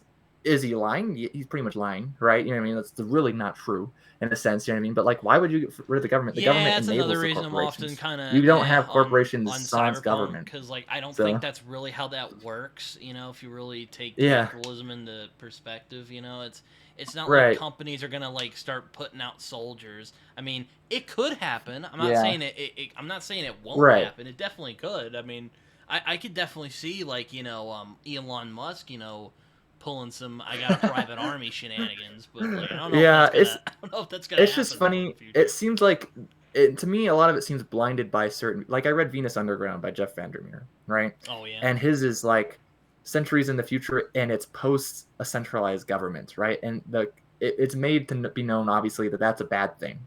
And I'm just like, what? Like I mean, like what? First off, how did we get there? Like, why is the corporation ruling? Like, that doesn't sound nice. I will agree with you on that. You know what I mean? Like, but like, why Sure, would that yeah. be the thing? Right? Why is the centralized government your hero in that sense? You know what I mean? Like, I mean, like, because in reality, in a capitalist sense, what's screwing you over is the government being buddies with the corporation and not with everyone else, right? And so I Uh-huh. mean, like, it's not. I mean, like, they're just as bad as everyone. I don't, you know, like maybe that's a little political. They're talking about politics here, but like Well, it's I mean actually that. the tandem of the two that's screwing you over, right? Like it's not one is on your side and one is against you, because why would one inherently be on your side and one inherently be against you? That there's not neither are inherently either way, you know. And so like just to say, oh, it all is crap because there's no centralized government and corporations are screwing us over. It's like, well, the centralized government's going to screw you over in some circumstances. Corporations are going to screw you over in other circumstances. They work together normally. Why wouldn't they work together now? I mean, like if they can say, hey, look, I'm the president. I'm also the CEO of this company. Is it phony? Yeah, it's phony because, you know, everyone's in everyone's pocket. But like that's, to me, more realistic, right? Just to sit here and say in the future there is no government. I'm like, that's just like, what? I mean, I mean, like you can they call me a Hobbesian, but like, if we didn't have a government, like, wouldn't we start like hurting each other? Like, we have to have some kind of order, something. right. And I mean, like I And I'm said not a though, it's like Hobbesian. that. I think Hobbesian thought is more like And even if it's just a it's corporation, pretty transparently authoritarian, and I'm pretty right? anti-authoritarian. So Right. I I'm a mean, big but fan. even if it's just a corporation, that's still government in and of Yeah, itself, right? exactly. And if it makes you feel better that you can call them the presidents rather than the CEO, then that makes no sense to me. You know what I mean? But like, so It's like, funny we were talking about. I talked about this with iWizard like a long time ago when I had him on my podcast, and I'm like, yeah, the reason that I don't know if Cyberpunk kind of works for me is because I don't know if that's how that would work. right. I mean, like I said, I'm like, sure, yeah, you can Amazon have can all of like, it. You can have all of it sure, still. Amazon's Just like why would eating I up get rid of the everything and government? becoming like this powerful conglomerate, but I don't see them like raising private armies, like having that type of authority. Right. I mean, it's true. We don't know, right? Like, and I like I said, I think the idea of cyberpunk works generally. It's just the idea of putting the boogeyman as these corporations, and almost always the government's collapse, its impotence, you know, or whatever. It's just like, no, the reason those corporations get so big is because the government helps them get so big. You know what I mean? Like, Yeah, and in also a sense, you could say they're feeding each other. It's like a positive they're loop, also right? really They're like, efficient. so yeah, and so it's just like I don't know. I don't understand. Like you could have literally the exact same circumstances. Just make it worse. You know what I mean? Make your CEO of that evil corporation be the president of the country too. You know what I mean? Like in fact, I think that's more realistic. Like I said, right? You did. Augustus didn't dissolve the Senate. You know, and the Republic existed. You know what I mean? Because Mhm. why would he get rid of that? You know what I mean? Like, is it still an empire? Yes. You know what I mean? But heck, even after the empire fell, there was still a Senate. You know what I mean? Like it didn't go away. You know, so like it doesn't make sense Well, for kind of the like what we government were this talking government to earlier. go away Maybe they're either. more like on the what if case, and maybe we're taking it a little too Right. literally, but that's just kind of. I share your Yeah. sentiment of kind of rolling your eyes at the whole, rah, fight the power kind of, Yeah, well, I mean, anti. I can understand that, and I can get behind that, but mostly what I get behind is the thing I like about cyberpunk is fighting against corruption, Yeah. right? It's fighting against the man, right? In a sense, you know what I mean.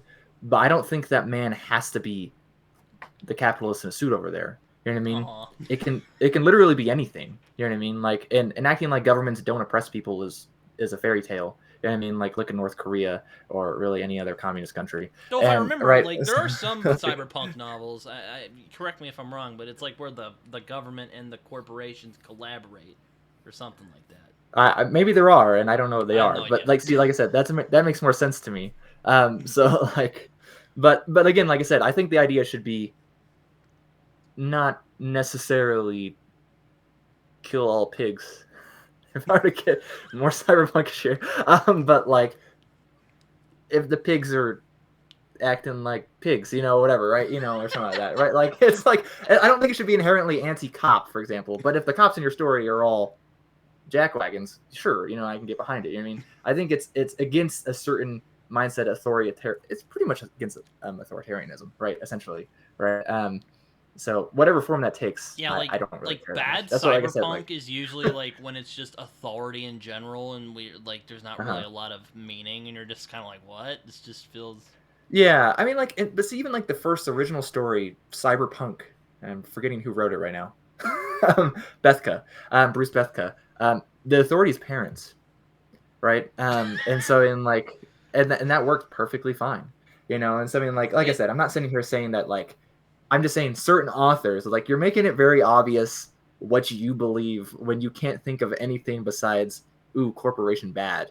yeah. Like, and I mean, I will be with you. I think most corporations are bad. I'm not sitting here to say Maybe we could do like a it's like separate someone saying, conversation talking about like cyberpunk and gripes with cyberpunk. Maybe. I mean, maybe I just think it's funny that like it's just like that's Uh, another criticism is I should be able to have criticisms of something and then not everyone assume automatically the opposite or whatever. It's I'm like if I'm you I'm criticize, I'm, I'm okay, certain I'm certain Raph will come into the comments and leave a very long comment about. yeah, well, I don't know. I mean, like, I think people make too many assumptions in some sense, right? That's It's like fair. it's Yeah. like it's for example, if you like, maybe you don't want this mentioned, but like if you insult Kamala Harris, they're automatically like, oh, you obviously support Trump. And it's like that's a non sequitur in my opinion. Like that's like what the hell, like.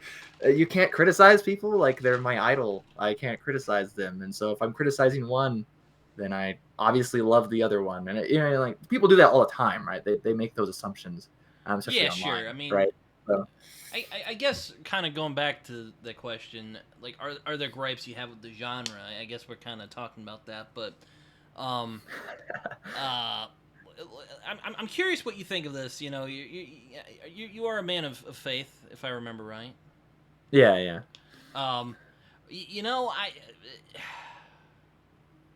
Well, I'll admit one of the things that one of my pet peeves of science fiction is the like kind of Star Trek idea of will outgrow religion, or Mm. another one is when they don't like bring up you know Shakespeare and stuff like that. Which look, I know Shakespeare is not like a thing that comes up in conversation all the time, even in our reality. But like I remember Christopher Rocchio saying like I think those things are still gonna be there, even Right, right. He quotes Tolkien in Sun Eater. Like a character quotes it Tolkien. kind of bugs me because like I don't think people will stop believing in things beyond themselves, that aren't, Right. might Yeah. I not mean, be there's an Christianity maybe, but it'll be something. yeah. No. Right. And I think you're right. I mean, even most people, I would argue, that are atheists still believe in something. They still believe in some myth, right? You know what I mean? Whether you could identify it as religion, it's probably not the case. You know what I mean? But like, there's humans. Like, okay, if you were to go to literally every single lowest level society, like a band level society, right? An anthropologist would say, um, there's a belief in a higher power. Okay, Mm. um, it's always there. All right, right? Like that's just what makes humans human. Okay, doesn't mean you have to be religious. You know what I mean? Maybe your higher power is the Coke in my fridge. or my favorite celebrity, or singer, or my favorite CEO, or my favorite government presidents. Imagine Like, I some. mean, like, right? That's You can all, in a imagine sense, it all someone acts as religion, like right? And so, I mean, worshiping like Elon Musk or something. That'd be pretty right, and funny, and, and actually. I'm sure. Well, maybe, hopefully not. Hopefully, there's no one who bends down at their altar of Elon Musk. You know what I mean? But in a sense, like, I can almost guarantee people treat him like he's a deity in a sense. You know Uh what I mean? Because it's just human, right? To think there's something higher than me, whether it's tangible or intangible. You know what I mean? Whether it's an idol on an altar, or the guy on the TV, right? Or it's just the guy over here, mystical, and like doesn't seem to show his face very often, or whatever. And I just read about him in scriptures or something, right? You know what I mean? Like it's just a human tendency, and so I think the idea that we would outgrow it is really just someone not understanding what we are outgrowing, right? I mean, like if you were to outgrow it, I don't think you'd be human anymore. Personally, Sure, like, I mean, like, there's always something. You like can and I've do it. talked with people Evolution, who like, think this and are like, oh, well, what about the myths? I'm like, well, maybe people don't literally believe in them anymore, but they're still there. There are still people who consume them. Doesn't matter. right? My, Yeah, my view and I is it mean, doesn't like, matter if it's real or not. What matters is people believe it right, yeah, and I mean, in myth some is way. an interesting one because, like, myth doesn't. People have this tendency to think myth means false, which it doesn't. Like, you could believe most myths or all myths are false, right? I mean, but it doesn't mean false, right? And so, like, You're getting a little right. inception-y there, Liam. Well, I mean, like, for example, like, Christian myth is still myth. You know what I mean? Whether you're Christian or not. You know Uh what I mean? huh. A Christian would think it's real, you know what I mean, or true, and a non-Christian would think it's not. You know what I mean? So this Hmm. idea of myth just means something false is a little. But you're right. Like, that sounds like a funny future. Actually, imagine some highly evolved descendant of Homo sapiens. We'll call it like Homo something else. Whatever. And I mean, I watch don't for think like know. this gigantic brick or something. I don't know. Like a Yeah, big right. And they're just statue or like, something. they're like, you know what I love to read about? I love to read about Jesus. And they don't believe in Jesus, It's not like, and that's just funny, right? Because I like to read about Theseus or something, and so, like, or Zeus, right? And so it's like, um, it's like, you don't have to believe it, right? You're, like you said, to find it entertaining or even find value in it. I mean, like, because in some senses, while there's some funky stuff in the Bible, there is some valuable stuff in the Bible as well, right? Or Hmm. even if you read the Iliad, right? I mean, There's some weird you stuff, could like you yeah, there's some Odysseus weird mass stuff, murders a bunch and it of right, it's great. of No, suitors. I mean, they're so I mean, bad guys, but still, like he just mass murders right, like a bunch of right. There's some stuff people. that's like maybe not, like, you don't have to take as maybe not even entertaining in this day and age, right? But like something like mourning for the dead and the amount of pointless death that comes at on the walls of Troy. You know what I mean? Like, that's very human. And that's a very human like thing, and that's something you can learn and you can understand. You know what I mean? When you're reading the Iliad, even today, right? So I mean, like, but I don't believe you know Pallas Athena came down, to Ilium, right? So, like, right, and Yeah, I mean, I that don't doesn't really really. make it any less powerful for me personally. So I mean, Sure, yeah, exactly. That's what I'm saying. Like that's one of my big gripes with Star Trek. I mean, as much as I love Star Trek, one of my big gripes is they have that like humanist idea that will like stop believing in like religion and all that. yeah. It's just Well, like I don't think that's gonna happen. Like I hate yeah. to like Nietzsche and like people like Nietzsche and people like Voltaire said that like oh we'll outgrow it in 200 years. It's 200 years. Yeah. We still got Christianity and Right. Islam and Judaism. Like it's not going. I mean, and they may go away in the future. I don't know. I could be Right. wrong on this, but it's I don't think we're gonna stop believing in things beyond ourselves, like you were saying Hmm. a little bit. Yeah. That's. Yeah. But I was curious since I know you're a religious person. I was curious what you thought of that, because like Yeah. And I like to think that's not just because I'm a religious person. I mean, because, like I said, I don't think I've written stories, for example, that are in the far future, and no one believes in Jesus, right? mm-hmm, Right. And so I mean, like, in fact, I have one story because sword and sorcery, in a sense, is often the sorcerer is just represented by outsider. You know what I mean? Like, in a sense, which kind of goes back have to you this done one of idea of those magic stories where and the real sorcerer was realism. actually a scientist and they just know like basic science? No, Because actually, so that's another it's a type of similar sci-fi. thing, That's right? another type That of it, sci-fi story I like is when it's like they think it's a wizard, but it's just some dude who just right? knows science and like he knows how to Yeah, build stuff. I love yeah. I mean, that. so I took a similar bent, but I went just a different direction. So pretty much, these people are looking for the crown of thorns because supposedly the crown of thorns was taken to this planet, the one from France or whatever, taken to this planet way back in the past. So you have these little like Christian missionaries, but like one of them's a robot, for example. You know what I mean? So like, and they're like looking for the crown of thorns, but they don't ever mention Jesus. You know what I mean? And they don't call it the crown of thorns because this person doesn't understand. It's a different language because it's far in the future anyhow. And he's like, these guys are obviously sorcerers, so he kills them. You know what I mean? Like he kills the Christian missionaries, and it's just like, well, it doesn't matter. It's millions of years in the future. Like, and to him, they are sorcerers. You know what I mean? Like, I'm Christian. I wrote the story. I don't find it offensive, right? So I mean, like, it's like I think it just makes sense to how a human might think in that situation. You know what I mean? Like, yeah, Sure, these yeah, people are a it's little just kind of sketch. So like, yeah, it's definitely something, and also the Shakespeare thing, which I was kind of I wasn't trashing on Star Trek. I would never do that, but I was kind of being like Star Trek, no, but Star Trek, yes, they do mention Shakespeare because I mean, and mm-hmm. now again, I know Shakespeare. There's people who've told me like Britain, like when do you hear about Shakespeare in like normal conversation? I'm like, look, I get that, but I don't think those things are gonna go away anytime soon. But Right. Yeah, no, we'll I see. think I that's don't a know. fair assessment, to be honest. Like I think you're right. You know what I mean? Like um and it's hard to tell in some ways, right? Like I don't sit here and talk about Shakespeare most days. And to talk about Shakespeare, I need to know about Shakespeare, right? So a lot of people are like never going to mention Shakespeare, right? But it makes sense like, oh, your character's a learned, he's learned in this stuff specifically. Why not mention it? I mean, like, and it would get different the further in the past or further in the future, sorry, you go, right? Sure. Yeah. So I mean, like, it just depends, right? Like, for example, like in Sun Eater, when he quotes Tolkien at one point, right? And he basically says a star shines upon the hour of our meeting or whatever, right?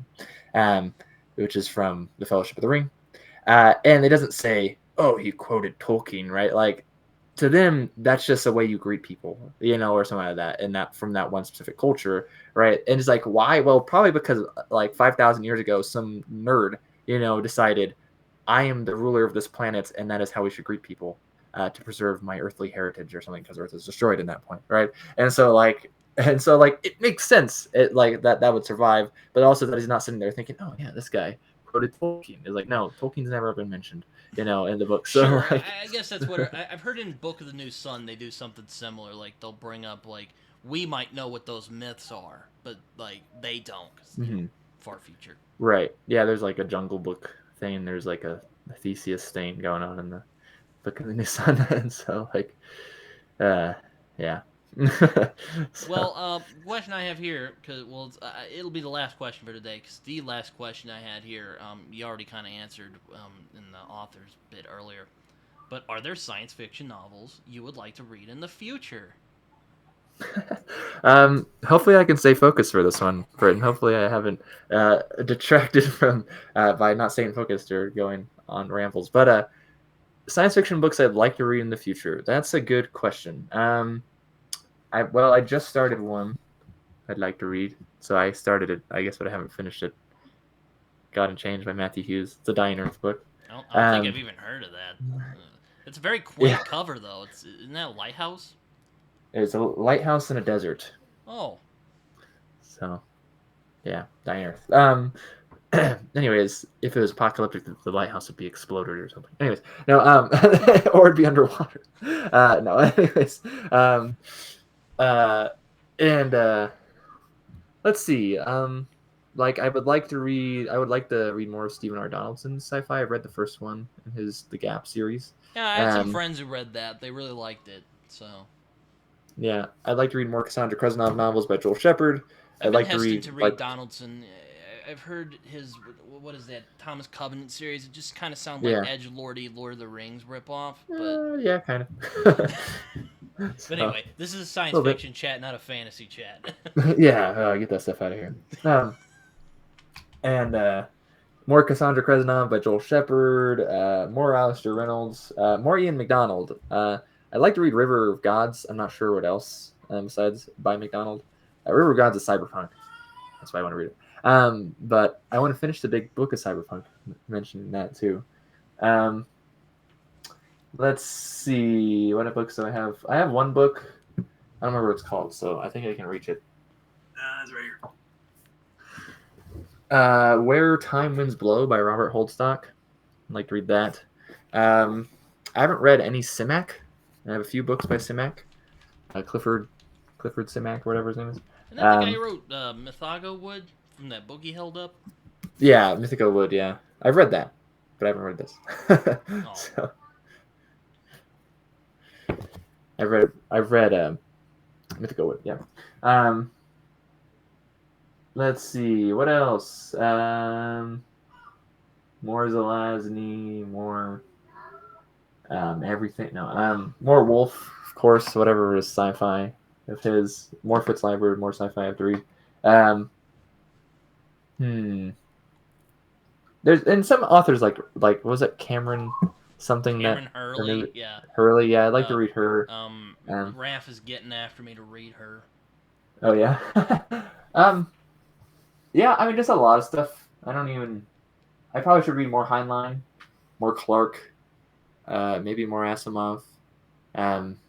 So I mean, read iRobot if you haven't read it. At least the first I have collection. not read it, yeah, so I should read that. That's something I've If you don't read anything by Asimov, I wouldn't blame you. But if you read one, read iRobot. Yeah. I think he works best in the short form, but again, I might be biased. So.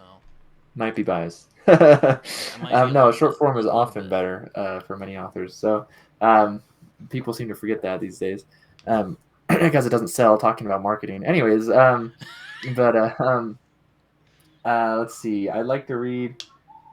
Oh, I just had one in mind. What was it? Oh, Vorkasigan by Lois McMaster Bujold. I've read two actually, but I'd like to read more. I like to read more Dune. I need to read at least Children of Dune because I've read Messiah in the first one, but I kind of checked out after the first one. I'm like, yeah, I won't be in any hurry to read any of the other ones. Yeah, I mean, hey, nothing wrong with enjoyed that. Dune. Nothing wrong if you like it. That's fine. I'm just kind of. That's good because I would. No, I'm joking. No. I feel bad when I was like ranting earlier because I feel like people are not gonna like me now. Anyways, but I like when people like me. I like being nice. So if anyone feels bad, I apologize. But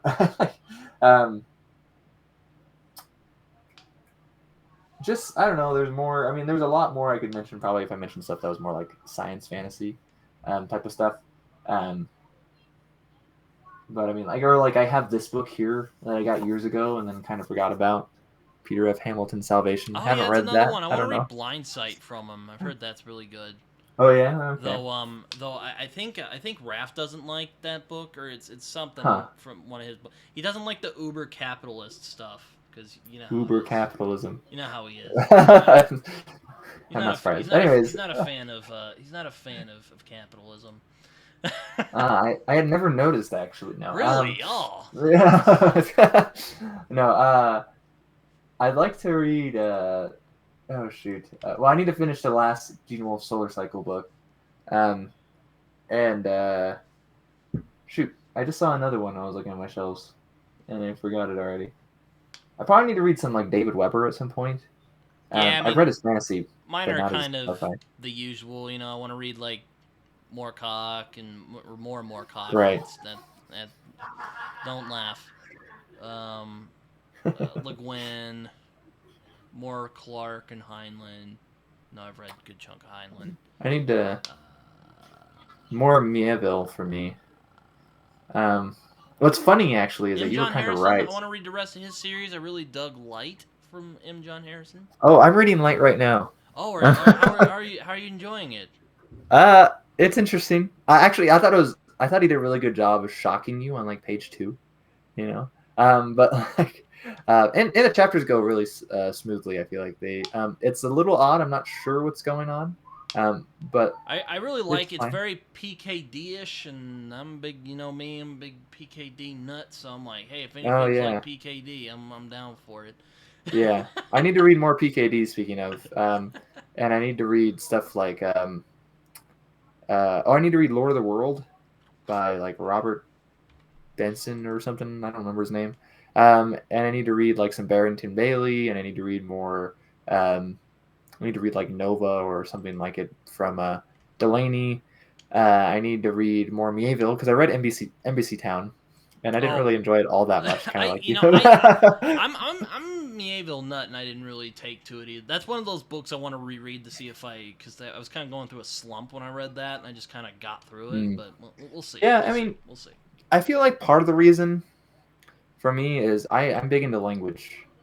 And if a book has themes of language and it just doesn't really like cut it for me, then I just like, for example, like my least favorite book of 2022 was Babel by R.F. Oh, Kuang, right? And it's that's a because the book is about language and I don't feel like she did a good job. So like uh that's one of those books. I actually bought it because it looked kind of fun, but like I've seen some of the reviews. I'm like, God, I think I might hate it if I read it. We'll see.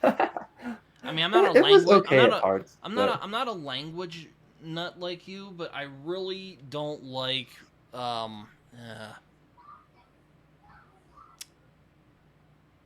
uh, books that are really obvious and ham-fisted. We'll oh put it yeah, that it's way. super on the nose. It's I've insanely on heard the that, and nose. I'm It like, like shit. Should I have bought this book?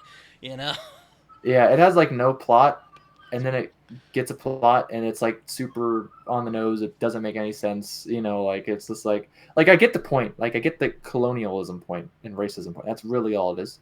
You know what I mean? Oh, But like, did you really need to tell me, like 400 pages of like weird language school for you to get there, and just to like be like, oh yes, this character who was my friend is now all of a sudden like a mindless racist.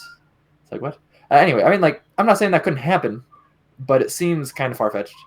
So I'm not sure Quan really did a good job there. And also, and I know this is stupid, and I know this is nitpicky because I would hate it if someone did this to me, but she got like a degree in something to do with language or linguistics, but I think it's like Chinese language, so it's like really not her forte to be talking about like English, as far as I can tell.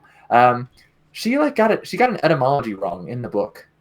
I was like, I would hate to have a book published where I said this is where this word comes from, and it to be wrong. Like I just thought that was like ah, I was like I oh just no. cringed when I read that. I was like, what? Like what? Here I remember it right. She says pretty much that our word night, like nighttime, Uh comes huh. from the Latin word nox, right? It's not true. Okay, it's not where our word night comes from. And it's just like I'm like, what the hell? Like, so like, it's like, I was like, I would have like double checked every single one of my etymologies if I was gonna put etymologies in a book, And I was just like, and I know that's a stupid reason, and that's not why it was my least favorite book of the year, but like that just seems like a really Was it silly the mistake for me. ham-fistedness that put it down Yeah, for right. you, or? No, it's like I also am not a huge fan of school settings. The fact that the language stuff is kind of like it is interesting. She does get Oh, some so points, but like you're not like a. So that's why you didn't like Earthsea. Oh, okay, that makes more. I heard that's about a wizard school, so I'm like, unless I'm I wrong. mean, I'm not like opposed to schools, but I feel like that's a thing for younger audiences normally, right? Like if you like reading about schools, it's probably because you're either a child or you're stuck in your childhood. And so I mean, like, no offense to anyone. Like I mean, because I like reading about stuff that I can obviously say I like from childhood or whatever. But anyways, that I was going off. Embassy Town kind of did the same thing. I didn't. Oh, It's the language thing. I didn't feel like he nailed it. It's the same thing actually with the player of games. That's one of the reasons I like Consider Fleetwood more. Is there's a language aspect in player of games, and I'm like, who cares, or whatever. Like, so and it's partially because a lot of more recent linguistics are semiotics, and not philological based, and I think that's actually just like not as interesting personally. So all right, yeah. Well, that's about all I got for today on State of Science Fiction. Liam, thank you for coming on and hanging out with me for a little while, and maybe we can have yeah, another conversation about cyberpunk, either before or yeah. after we do the Wizard Knight by Gene Wolfe with T. So. Right. No, yeah, I thanks for having me. I hope I if I didn't stay focused, then I hope that it's entertaining at least to someone. Again, if I offended anyone, I really don't like offending people. I want to be able to get along with anyone, so let me know. Regardless of what your opinions are of me. But no, I really appreciate it, Britton. Hopefully, I didn't offend you. No, but I worry too much about it, probably. But I probably would have said something, but I don't know. Well, anyway. Well, before we go, if you have any social media you want to share, feel free. Be shameless. All that. yeah. So I mean, you can find me at my website, liamqdhall.com. You can also find me here on YouTube at Liam's Lyceum. Um, if you go to my website, it pretty much links to everywhere, though. So I do have a book coming out soon, hopefully. That is The more sword mythical and book by sorcery. Liam that we've been waiting Yes, for. it's funny. I finished it like a year and a half ago, so I'm just lazy. So, especially since it's a novella, and there's very few places to publish novellas, so um, I'm just self-publishing it. So, but if you like sword and sorcery, and that sounds okay, and if you want to go and criticize my reading, then you could read that.